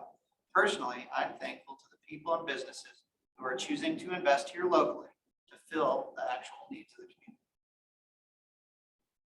And Ms. Mason is correct. There were quite a few comments. And what I was speaking to in reference to that was the White Salmon Assisted Living and Memory Care Unit, which is Columbia Cascade Housing Corp's baby. It is a 52-unit facility with 36 assisted living units and 16 memory care units. Mixed income with 75% private pay and 25% Medicaid. They have capital sources from Klickitat County for a land lease, which is what I was referring to, and that was $650,000 that was spent on the land. There's a Washington State Department of Commerce Housing Trust Fund of $1.8 million that's committed. USDA Rural Development Community Facilities Direct Loan of $13,500,000. The underwriting was in process, and they're still looking for about $3.25 million of private equity or private dollars in order to bridge that gap. And they are proposing, I think it was a 3% ROI. Oh, is it 4? Oh, 4%. And so that was what I was referencing. If anybody online uses. Oh. Stop there. Sir, would you like to give public comment?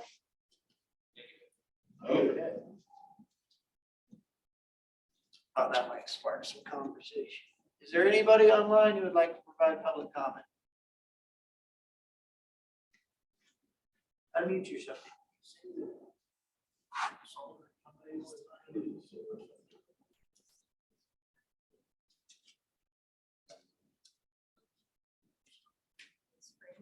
Regulate solar. Regulate solar now is, did you want to provide public comment? Well, gotta keep with the white space somehow. Okay, if not, I will open it up for my seatmates. Would either of you like to comment on any of, or respond to the comments that have been proposed? I will. Sure, Commissioner Christopher. So for Ms. Kelsey's questions about Public Records Act, we do keep a record when somebody requests public records.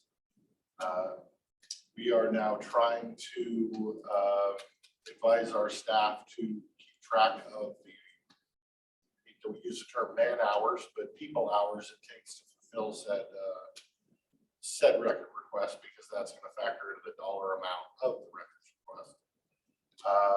Yes, we don't get to charge them very much when we electronically send them stuff, because those charges are all set by statute. So yes, we have a couple of people in the county that it probably costs the taxpayers in the guesstimate range from $80,000 to $100,000 man hours. Does that hurt our ability to provide essential services? To interpretation. If they're doing that, they can't do something else or help somebody else. So yeah, I guess that's kind of what I got for that in a nutshell. Vern talked about the electric car park getting used up all of our free stuff. Last I knew, Gordy was with the next service that was going to take over that to be able to actually start charging again.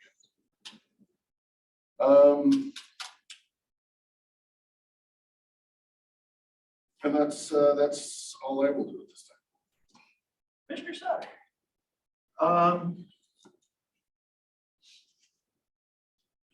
Yeah, I would concur with my seatmates, Ms. Kelsey, as far as we are getting, I would say, a significant number of public records. Those, that's the law, and it's unfortunate that a few folks seem to have weaponized it as far as to make multiple public records requests really for the same information. I support public, open public deeds, open public access to information. There is nothing, anything that we have belongs to the public, and the public should be able to see it. But unfortunately, a few folks that are really utilizing that service are having an impact as far as it costs money to do that. It doesn't, to your question, as far as you didn't see it as a budget item, we don't budget it by a specific line item. It's embedded in both the staff costs and supplies and all that. It's in there. We have asked staff, especially with this extraordinary level of asks that are coming, to try to document that as far as so we have some sense, because we need hard numbers. We have asked, frankly, this goes back for several years, that we need some legislative fixes as far as to public records, not in any way to stymie people from getting public records, but to eliminate the incentive for it to be used improperly, or at least from my opinion, improperly, where it's used both as a weapon and a tool. And also to remove the financial implications, because if a public records request is not fulfilled correctly, there are penalties that accrue from the county that actually get paid to the individual. And this county has, at least in one instance that I'm aware of, we've actually had to pay for someone. It was a request that they weren't from the county. They did this in several counties, and it was a way to make money. And so we have asked the legislature to tighten up the language, and they keep asking us, get us some real data as to what the impacts and what it costs. And so we're trying to do that, but that's again is more, it's more load on staff to document all this stuff. And so, but is it having an impact on providing essential services? Anytime we're using dollars for that, it's like we don't have a lot of extra dollars to not, it's going to have an impact. Staff, I would say, particularly in staff only has so much bandwidth and capability. Busy doing all this stuff, other stuff. So I would say, yes, I believe it is. Yes, you may. So when I was a citizen in the room, I asked for public records one time. I asked for the attendance records at a public meeting. There was 8 pages and it cost me whatever, $1.52 or something. That's the standard public records request that we like to see. For instance, another one that we're currently working on and have been for months is I want every incoming and outgoing email, every text, every chat, every message, every note made by any of the 3 commissioners over a period of 2 months.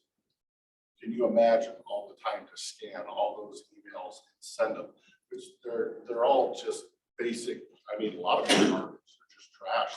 I mean, you know, but that's what you asked for, so that's got to go out, and it's hours and hours and hours and hours and hours of stuff. While they're on a fishing expedition looking for a specific item that they just can't find because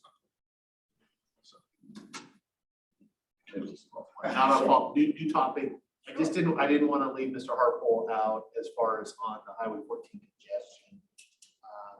Yes, we should be commenting as far as that they're not going to, there is no plan for the mile access, split access, but at least should have a placeholder because everybody acknowledges that there's already a problem there. WashDOT is going to fix it, but at least keep it on there as far as that they're aware.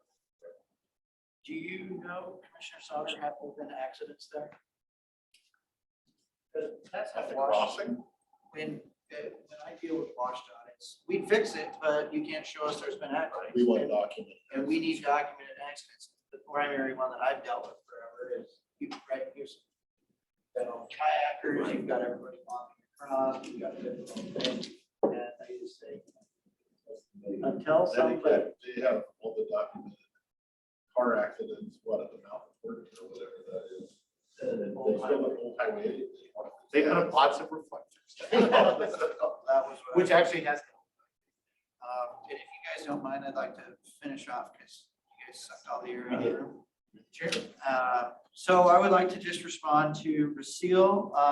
Thank you for your comments, and I will look forward, Ms. Dimick, to the information you send. I try to do my research and sit through trainings and lessons. So thank you, and I'll look forward to seeing that. And Vern, thank you for letting us know about the report draft. I'm positive our Public Works is looking at it and is engaged, especially on the Old Highway 8 location, as well as down there at the mouth.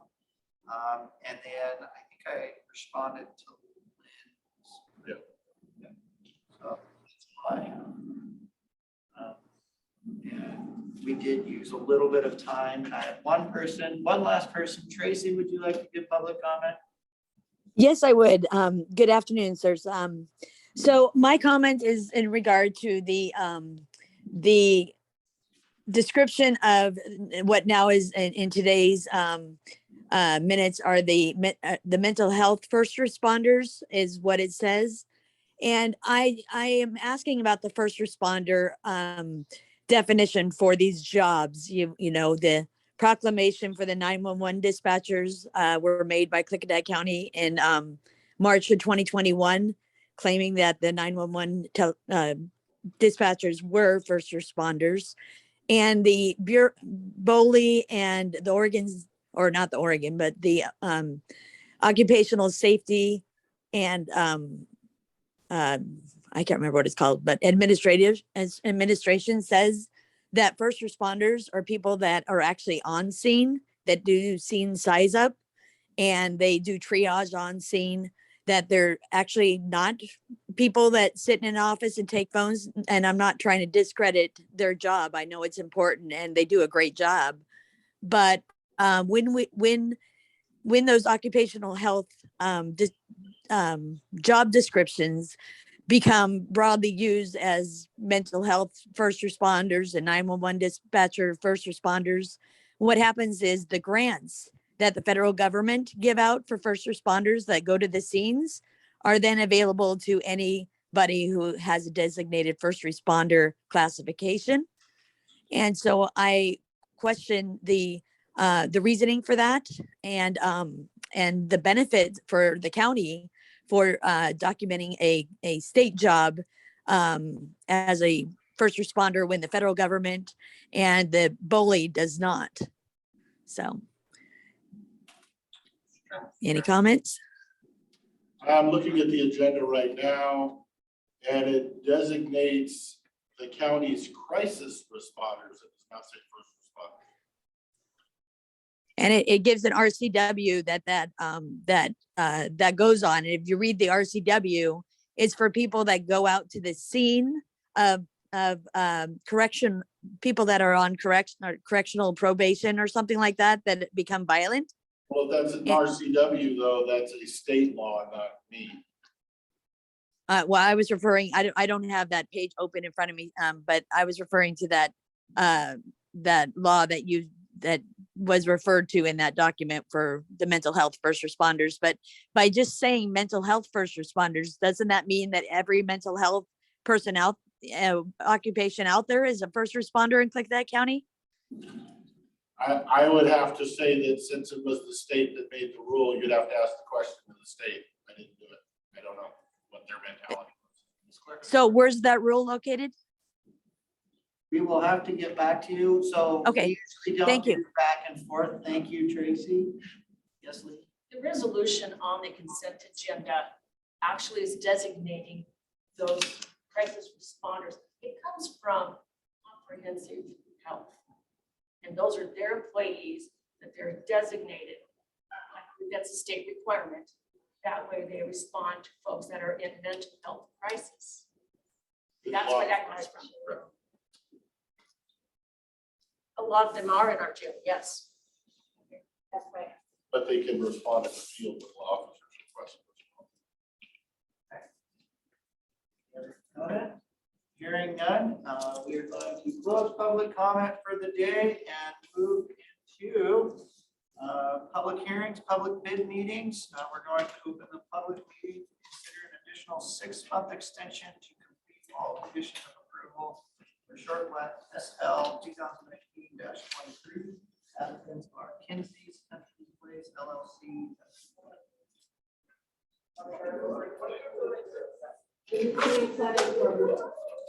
Okay, so before you today is a request for an additional 6-month extension to complete all conditions of approval for short plat SPL 2019-23 applicant Kinsey's Country Place LLC.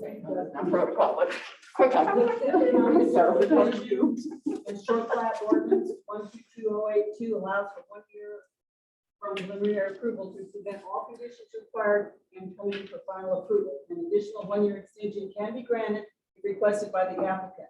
A provision for any extension beyond this is not included in the above ordinance. The applicant requested and was granted a 1-year extension by the planning department on December 14th, 2020. This extension moved the plat expiration date from February 7th, 2021 to February 7th, 2022. The applicant has again asked for an additional extension due to unforeseen supply chain delays caused by the pandemic and the inability to locate utilities due to snow covering the utility markets. If the board feels that an extension is warranted, the board will need to make a motion to grant a 6-month extension extending the current deadline to August 7th, 2022 for short plat SBL 2019-23.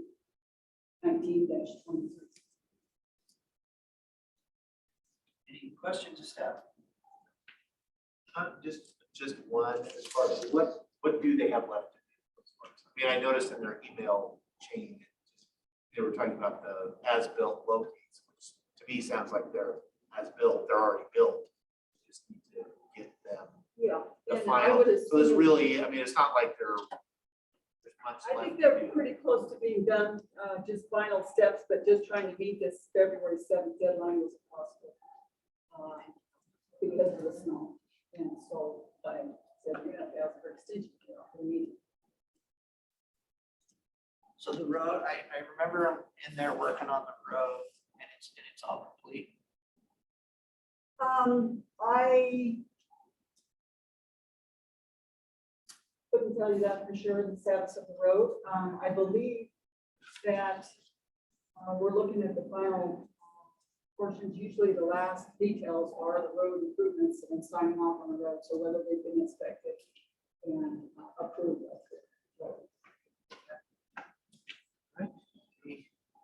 again on the two bills. I would entertain a motion. Well, I know there's plenty of supply chain. Yes. We've done some things for a year and other things for 6 months. So with that, I would make a motion that we approve the additional 6-month extension to complete all conditions of approval of the short plat SL 2019-23 applicants Kinsley. I'll second the motion. There is a motion and a second to extend the short plat deadline till August. All those in favor signify by saying aye. Aye. Aye. Motion carries. Thank you.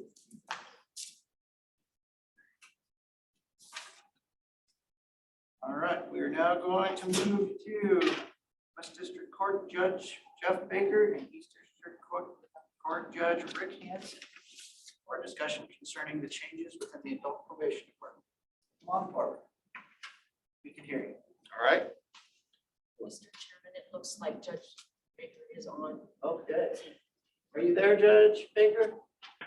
I am on the phone with you. Can you hear me? Yes, we can. All right. Hopefully Judge Hansen's there. It might be more efficient to have him explain what we're needing to talk to you about. If he's not, I can certainly do that. He's here. Take it away, Judge Hansen. Thank you, boy, that voice comes in loud and clear. I think I'm gonna call in next time. Well, anyway, what we would like to propose at this point in time is that Courtney Cook be elevated to Mr. Barker's former position, and that she take over that position on an interim basis until she completes her education, which would be, I think, July 4th. So that's what we're requesting today. Hope Judge Baker has anything to add to that. I don't. I think that's exactly what we're trying to do is get at least those duties fulfilled and have Courtney take that over, and she's agreed to do that again on an interim basis till we can hopefully open the chief probation officer position for hiring midsummer.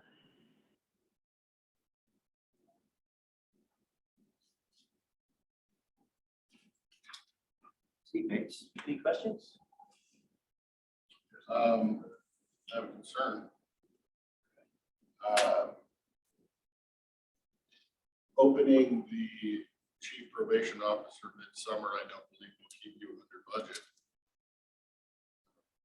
But as far as the promotion, I have no problem. When we, I guess I would say come up to whatever this plan is for midsummer. You might want to clear it through HR and finance to make sure it stays under budget. I think what the commissioners are being asked to approve is the stipend. The way they would pay for Courtney to be the interim is to apply the stipend that was in the budget for Mr. Barker, $1,000 a month to Courtney to cover the cost of the interim. The impact of the budget would be more of a discussion for Jan and Courtney and the judges, but I think the judges have the ability to set an interim because they need a chief probation officer by the court rules, but you'd have to approve the stipend. So as I said, for this part, yeah, I'm fine. Yeah, I'm crossing one bridge. Well, This bridge is. I guess I would say we are going to need to have a chief probation officer. We're going to be required to do that. And we want to be able to give our well-deserved employee an opportunity to apply for that. She would qualify to do that midsummer. That's the reason for bringing that up. Oh, I see, got it. Thank you. All right, anything else? All right, I guess we'll see you back here this summer then.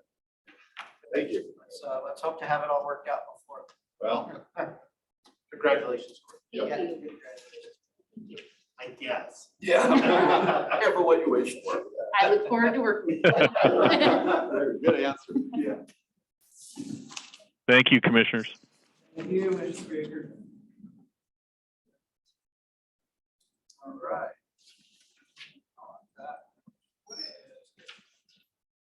Wasn't sure how long that discussion would take, so I tried to allow for example. Right. Took longer when I got confused about what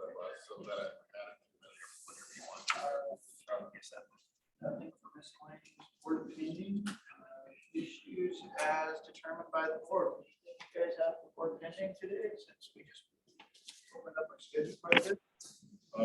Actually, yeah.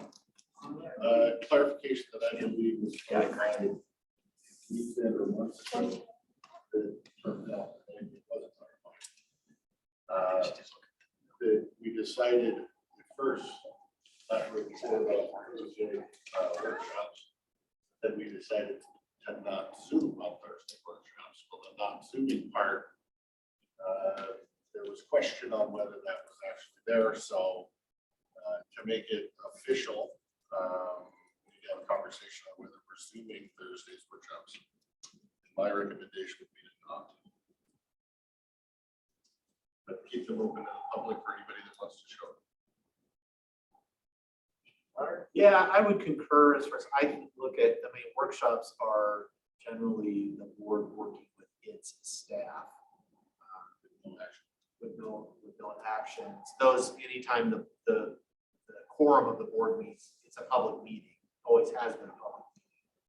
The public is welcome to come and observe the discussions between the staff and the board. But I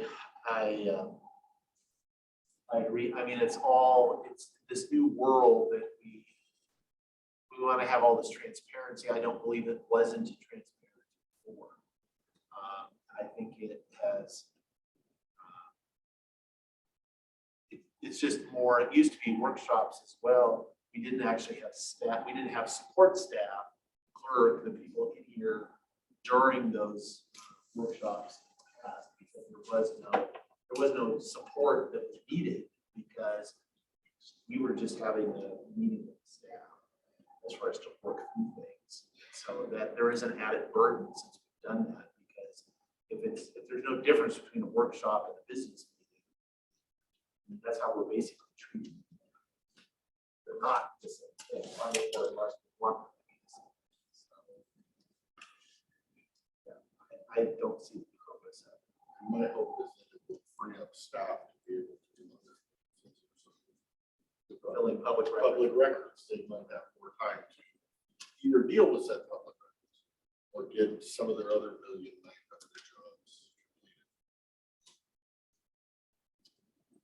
completed. It's still open to the public, just like it was for 100 years before January 1st.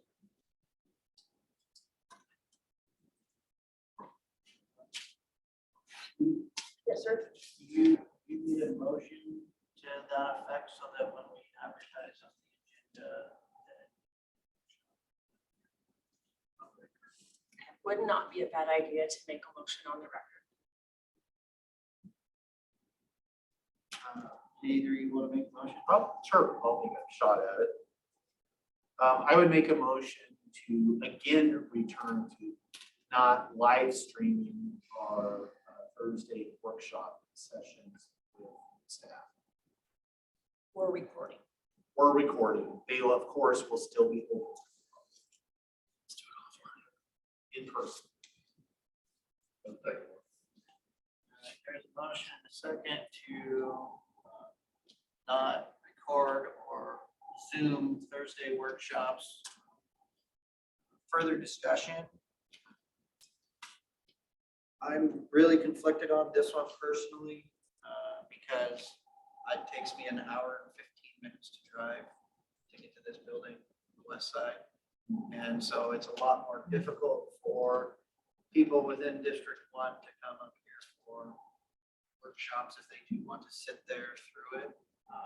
So, and I understand the reasons and rationale.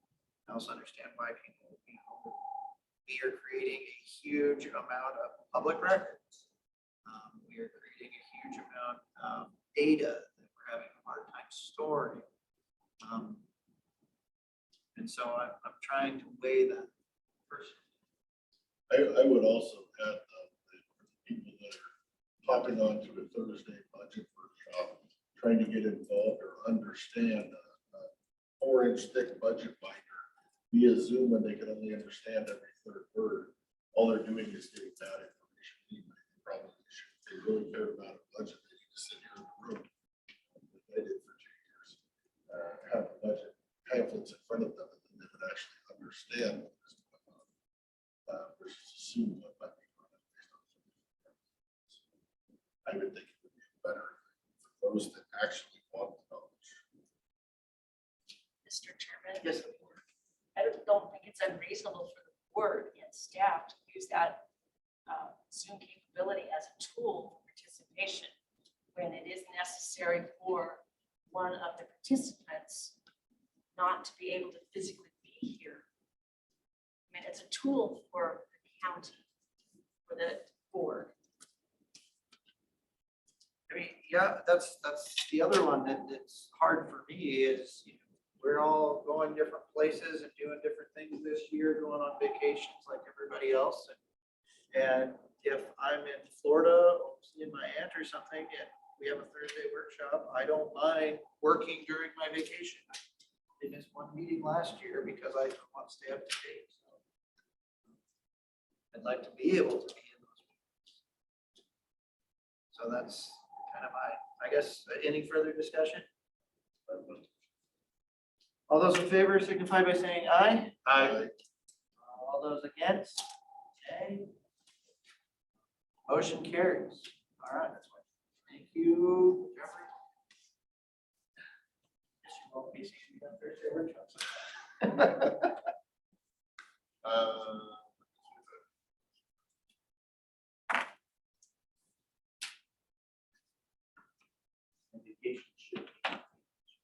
Yeah, but Don't zoom in. I'm still new to the job. I still love it. Speaking of vacations, I don't know did if I you see saw it. my June?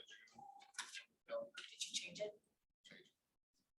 Oh, I saw it on there. Okay, I just didn't know if I made it public to everybody or if I just made it public. No, it's, So it's, They yeah. can see it in June, that I'm on Yep. vacation for a week. We're actually gonna take the whole month of June off.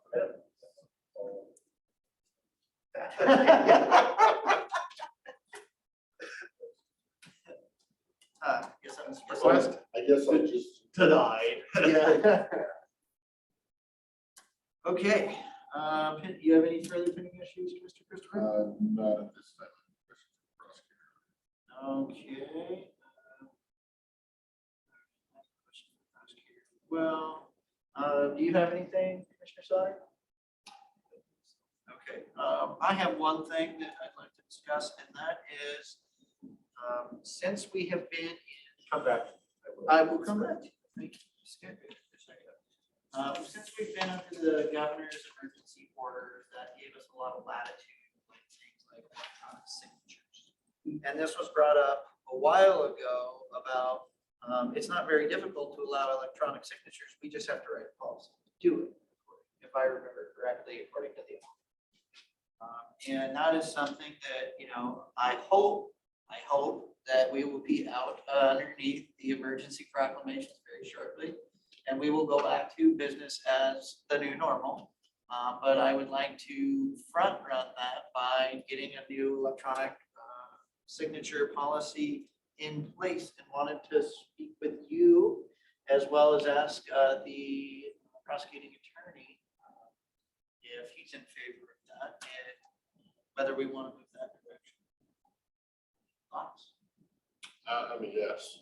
I don't know if the auditor would need to draft said policy, but I think that was brought up in the past. I don't know where we're at. And here I thought he was online, but he can be a two. I am in favor of that. Yeah. I've been wondering. I don't know. Lots of documents. For a lot of money. As do I. So if that's the case, I guess we can talk with the auditor and hopefully the prosecutor about the electronic signature policy. We can make some forward progress there. Okay, I'm coming back to you now. I did get I got a heads up from Colin Swanson. With just like stuff. From Butler's office, just asking our input. I just forwarded it to me, so I should forward it to you, but it is, they're just asking, do we want them to weigh in? So there is a congressional letter pasted below going around 200 Secretary Earl at USDA regarding increased fees for emergency towers. So these would be on Forest Service lands, has issued a proposed rule to significantly increase fees for emergency towers and charge extensive rates. And they were just asking, do we have any specific, would this impact us? I don't believe we have any, I don't know the one that's on flat top, if that's on the Forest Service, or if that is, I don't think so. I don't think it's on the Forest Service. That's why it said I would check in. Well, I mean, in a general rule, I would say I'm not in favor as far as their raising their rates. And it's, it's public lands as far as these are generally. No, I know that one's not, because we pay a person a lot of money for that. They got us a lot. So maybe I should forward, maybe Jeff would be the better. I was gonna say, yeah, I'm with you on that. That's personally, right, they have to send it by February 9th. So we got a little more time. Your discretion.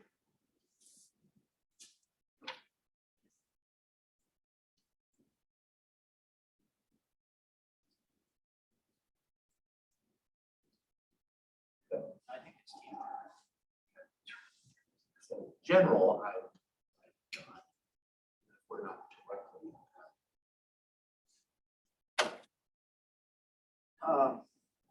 Yeah, I mean, it's still, they are raising, I don't know if they're trying to raise rates to be commensurate with what the privates are paying, but I mean, the Forest Service has its own program for establishing evaluations. So I don't know, are they trying to do it legislatively, or is the Forest Service just doing it for their process? They're doing the rule change. Yeah, I'm thinking myself that they need to raise money.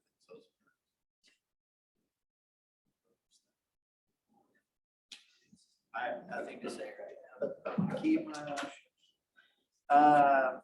Okay, do you have anything else? No. All right. Mr. Chair. Yes, sir. A quick question, if I may, Commissioner. So on the electronic signature policy, we have looked into that, the Finance Committee, actually, with a presentation from the auditor's office. There was an expense to doing that and an impact on IT. So are you wanting us to look into it if it's possible, or are you wanting to implement it?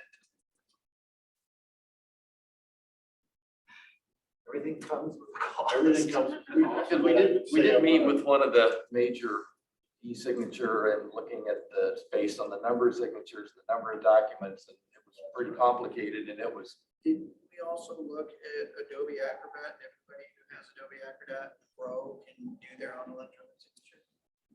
I tried to have that 6 months ago.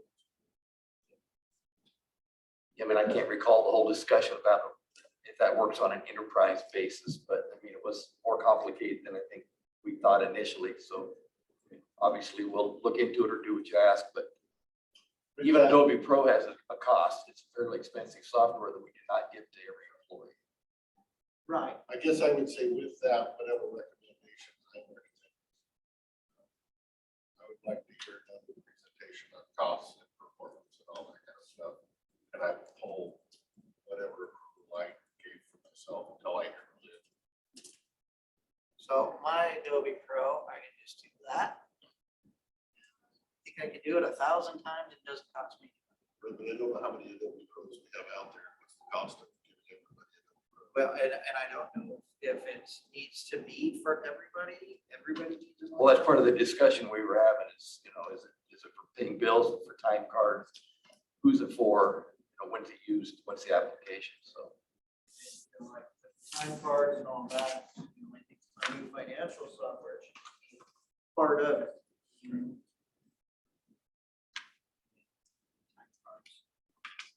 Hopefully that.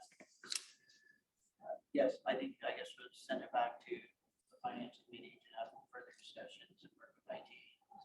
And I know you want to get the PA's opinion on it, but yeah, we could maybe get that information back together and remind ourselves the outcome. But I do think it was initially looking at time cards, which is much more expensive and much more expensive. Right. So- They're also looking at the software. Exactly. Okay. This is just an electrical. And I think, you know, I mean, if it's policy, to allow electronic signatures as a policy and how we do that, whether it's Adobe Pro or something else, we just need the policy authorized. But that's what I'm saying. I'm fine with the policy. Right. I Policy haven't doesn't cost approved the funding for anything yet, but I am approving the policy, and accepting it. Okay, so let's get with the prosecuting attorney's office as well, and maybe, I mean, the finance committee we might have all the thoughts in the world, but I would like to send it through these guys. And is that policy initiated? From Commission staff, who's gonna initiate that policy? Is that the auditor's office? I mean, is there even a legal? Gentlemen, this is Heather Joby. Hi, Heather. Hi. So I drafted that initial emergency policy and we had discussed making a permanent policy. But like Rob was saying, we ran into snags with what the scope of the policy needs to be. Most of those policies are very specific about programs that are used, the purpose, the extent, and we couldn't ever really come to any kind of resolution as to what it was we wanted to use it for and what path we were going to go down, because it changes programs.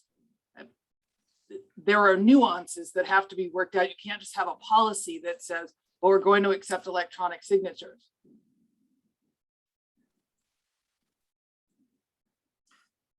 So we can revisit it if that's what you want us to do. Okay, I'm signing up for all the additional work, so, and you are too. absolutely. You've been very good about, you know, up to the finance committee with it. Good place. Okay. Next. Treasures. I don't know what he said. I don't know about that.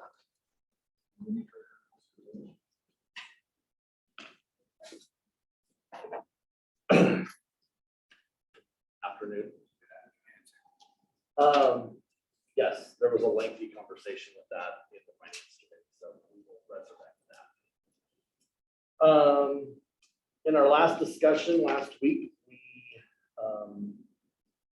talked about surplus property, kind of went through that, just kind of how it would work, and just a reminder that if we were going to surplus something, we need to keep it transparent and surplus property to, run it through the processes, kind of specifically talking a little bit about NX1 that, we need to make sure that if that's something we want to do, that we can't go look for people to buy it and then come up with the process. So there is a process.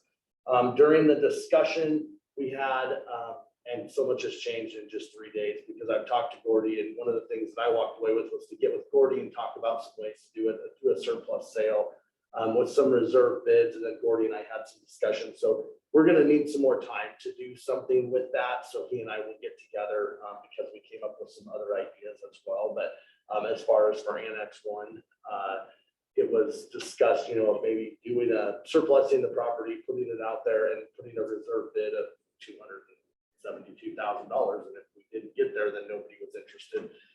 It's kind of, on Friday, it seemed like a good idea. The more you kind of think about some of that stuff, you think, wow, the way the surplus property stuff works and the way we've been doing it, it's kind of like people have to have the cash, like for bid for assets when we do the foreclosure.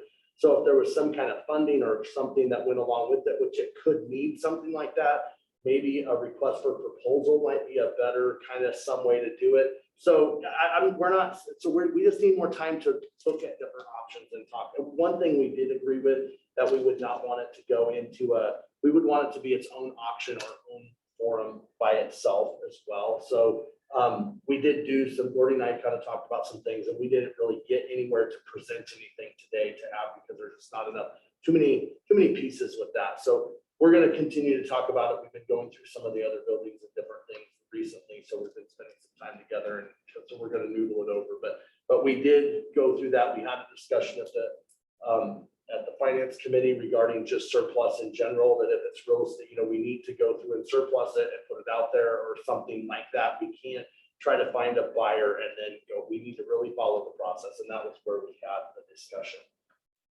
Let's see.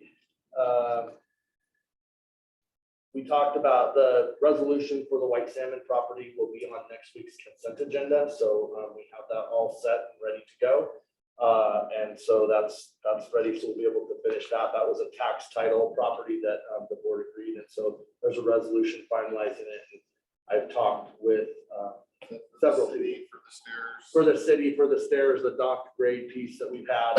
And we agreed, it just, as the year has progressed, it just was one of those things. So we're getting that checked off. I have 3 property things. That's one of them. During that discussion, which was the agenda item, we did kind of rabbit trail over into the mill property. We talked about that a little bit.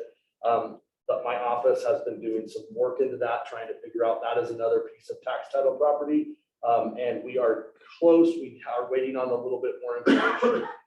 We think that I think I said March 15th in the meeting that we were going to try to have something to the board so that we could do that, or next meeting. I can't remember, but we're close on that. And we've kind of done some research. We have seen where some of the payments for the fire districts or the school districts have gone. So I think that one will be another one that we'll be able to check off the list. We did talk about the renewable fund 626. I know there's been questions about the balance on that fund. We didn't go into great detail about it in the meeting, but we did talk about that's the dollars that are set aside as sales tax. The fund the cash balance at the 12/31 is 1.3 million. And the fund started at 408,000 in January of that year. So it grew about 914.5 over 2021 from sales tax receipts that were designated to there. Again, these are receipts for projects that we don't know where the refunds are going to come and whether they're going to be at 50, 75, or 100% of the sales tax pieces. So that's our part. I know that we'll continue to have more discussion around this, but that was the question. So I've been reading on their, the legislation that was passed, and it looked like it exempted solar projects from section 3, whatever, that had the 100%. So it seemed like it might top out at 75%. Because I was looking, at that legislation versus the legislation they're currently looking at with regards to the data centers and all the equipment in the data centers. And the data center has different language that only applies to the state portion of the sales tax. Okay. Which would leave our portion for us, which would be huge. Yeah, I believe that the DOR's current website and rulings and form says that solar is included. So would this be a change to that? No, it was just the RCW that I was looking at. Okay. And so we need to look at that a little closer to the RCW. Okay. Because I've been going from on the DOR site, so we'll maybe kind of match those two up and see what they say and where they're at. Well, I mean, because we're holding 75% Right. right now. and Right. We know we'll be good if it's 75, but if it's 100. Right. Suckers dry real quick. Right. If everything gets put in and then, yes, I would agree with you. Yeah, but a lot of that has to do with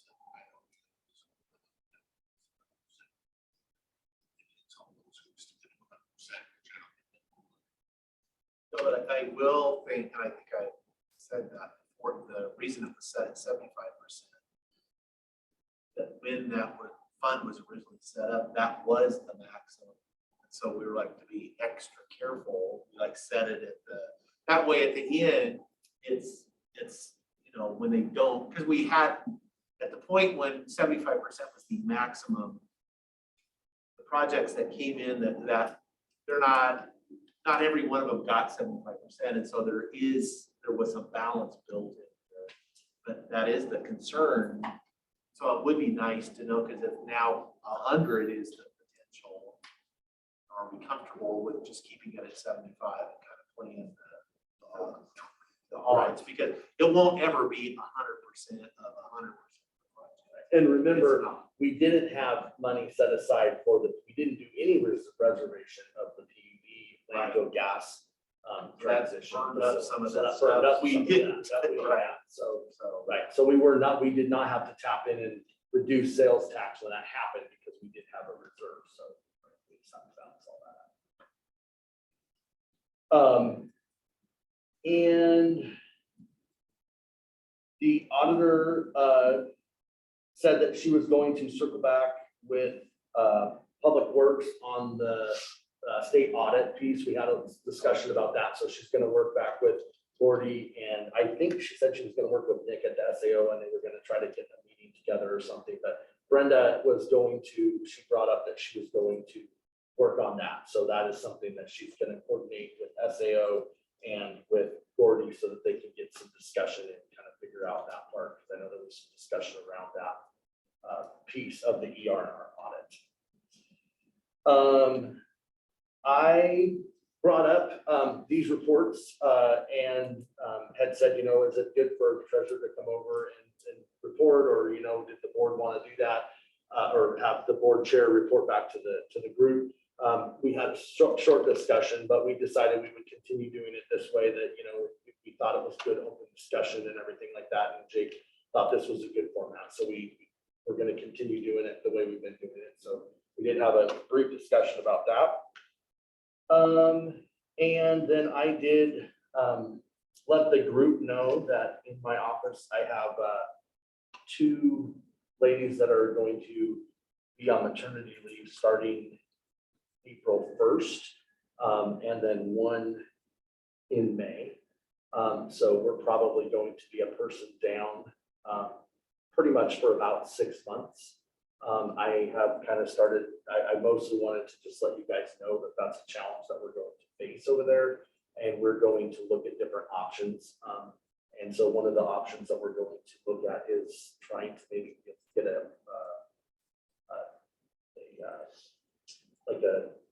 6-month temp type person where we can have a body through both situations. Because in our office, when we go down to, if we were to be at 5 or 4 people, that really kind of puts us in a bind for providing our service, with doing reads and staying open all day and so on and so forth. And then especially if we have somebody calls in sick, then you're down to a couple. So I will be putting some numbers together, but I brought that up to the group just to let everybody know that we will be, we do work with the auditor's office. So I wanted to let them know, kind of that what we have coming up. So we're going to try to, it seemed like a long time ago when they told me in December, but it's coming quickly. I guess it was before December, but when they brought it up, I'm like, oh, okay, great. Now it's just right around the corner. So yes, we do have that coming up. And that's about it for the finance. The next meeting will be the 11th. I will obviously add electronic signatures on for our discussion if there's not further discussion of it before. Any additions or things that I might have missed? How about a free high school student for 2 hours a day? Yeah, I didn't tell you about that part. That's Rob's part. We can farm it out. If you like coming home. Yeah, exactly. The problem is, I think on that one, it's going to be in a weird, I'm hoping that maybe we'll find something, because it is kind of over the summer. That's another thing. So we have to do that. So, but I will put together some numbers and bring those up and present those when I have a little bit more pieces. Because I've been working on taxes, so I'm hoping that the taxes will be assessed and you'll be able to start paying your taxes after February 7th.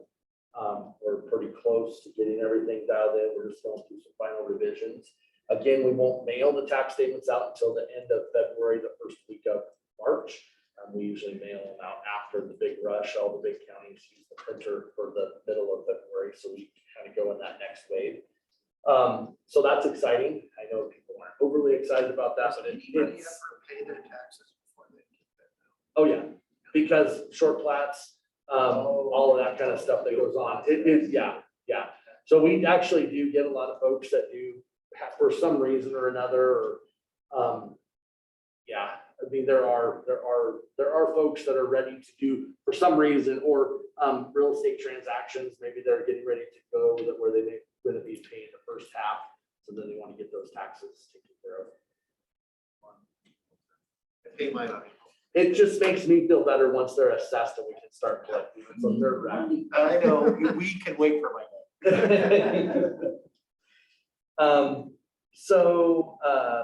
The other thing, we still have our foreclosure. We should have ads on the radio that have been going on, and we have the bid for assets link on our webpage. And we have there are 5 parcels on there, so that is going to be, again, starts on February 14th and ends on February 15th. We finalized the modular building, Annex 5. And I believe it's cleaned out and the locks are changed. So we'll be working with the person that purchased that. In our agreement was 131. So we'll be getting them ready. So hopefully that will be working on finding itself a new home. So are they paying the power bill for it now? I doubt it. I don't know. That wasn't in the agreement. That wasn't part of the thing. There shouldn't be much of a power bill. I don't know that we don't enough. So free. Yeah, but I'm just saying, I mean, there shouldn't be any lights or. Oh, there's lights on. Okay, well, we should turn those off. Can we take the bolts out? They did, yeah, they did take the lights out of another area. You're like, oh, it's dark. So yeah, so that's working along. We have been, working with Gordy on surplusing items. So kind of going through there, brought it to our attention from the treasurer's office, and we've reached out with Gordy and Lee, that there's really a lot of stuff that's left around. The Annex 1 is full. Annex 4 is got a lot of stuff in it. And so we think the best thing, and again, I see these guys moving desks and I hate seeing them move it from here to here and then move it again over to here and do this kind of thing.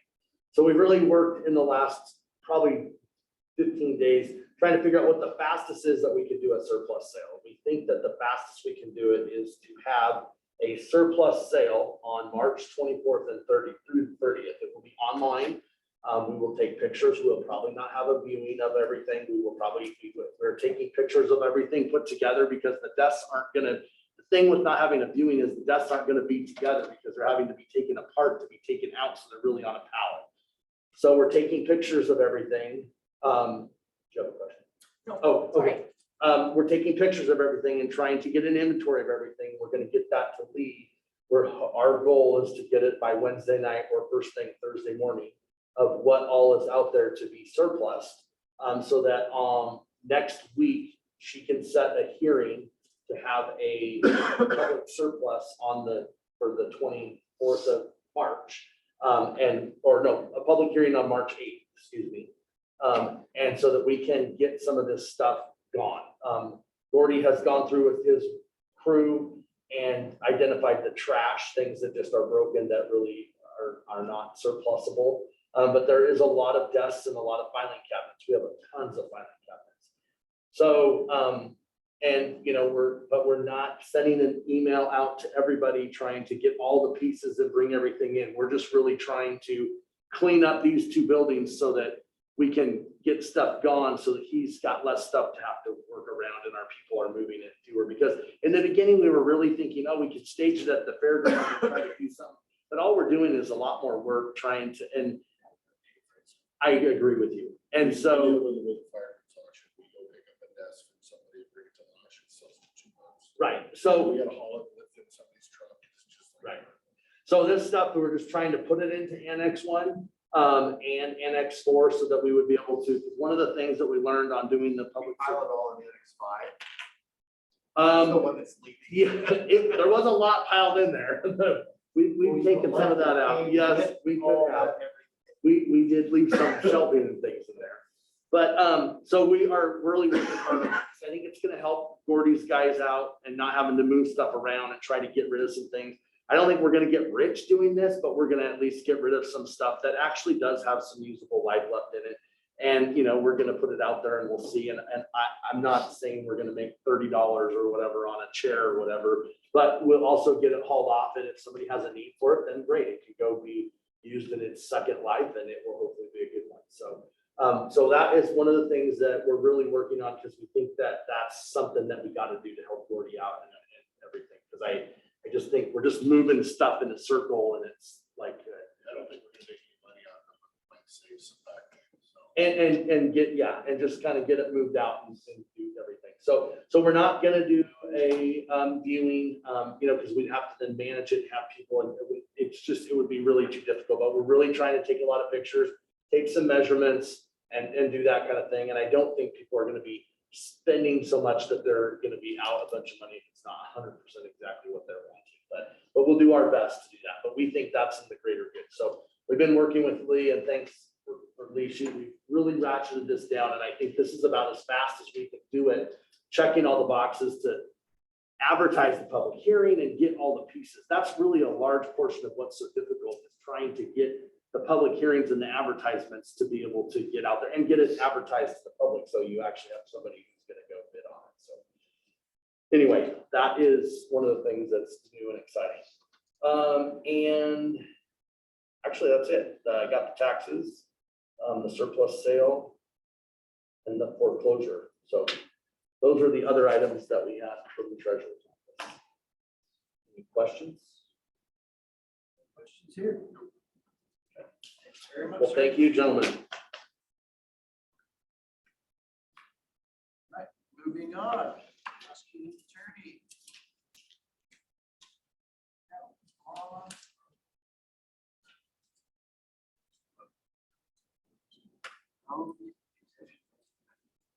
Are we gonna have executive session? Bill's really fast while he's sitting down. Mr. Chairman, make a motion to approve the consent agenda with 7 items. I'll second. Motion and a second to approve the consent agenda with 7 items. All those in favor, signify by saying aye. Aye. Aye. Motion carries. Mr. Chairman, I make a motion to approve the accounts payable lines in the amount of $118,161.87. Payroll benefit forms $0 for the date ending January 31st, 2022. I'll second that motion. There's a motion and a second to pay the bills. All those in favor, signify by saying aye. Aye. Aye. Motion carries. Okay, now we got the public side. We also for executive session discuss pending and threat litigation for 10 minutes. Do we have anything for public discussion? Maybe a public discussion. Executive, I don't know. I was hoping you could fill me in on the whys or the rationale of the opioid lawsuit that the county was not a part of. There's that pending history that I should be asking my CPAs. Sorry. I just watched a show on this stuff and I know we didn't do it. Kind of curious as to why. You need to ask the prior board member. Okay, is there anything else for open session? Anybody? Okay. We will be entering into executive session in accordance with RCW 42.30110/1I for issues of a general nature that will be discussed in open session. So we are going into executive session for things to qualify. We will be making no decisions after we come out of executive session. So for those online, thank you for another fun day with the Klickitat County Board of County Commissioners. Starting once.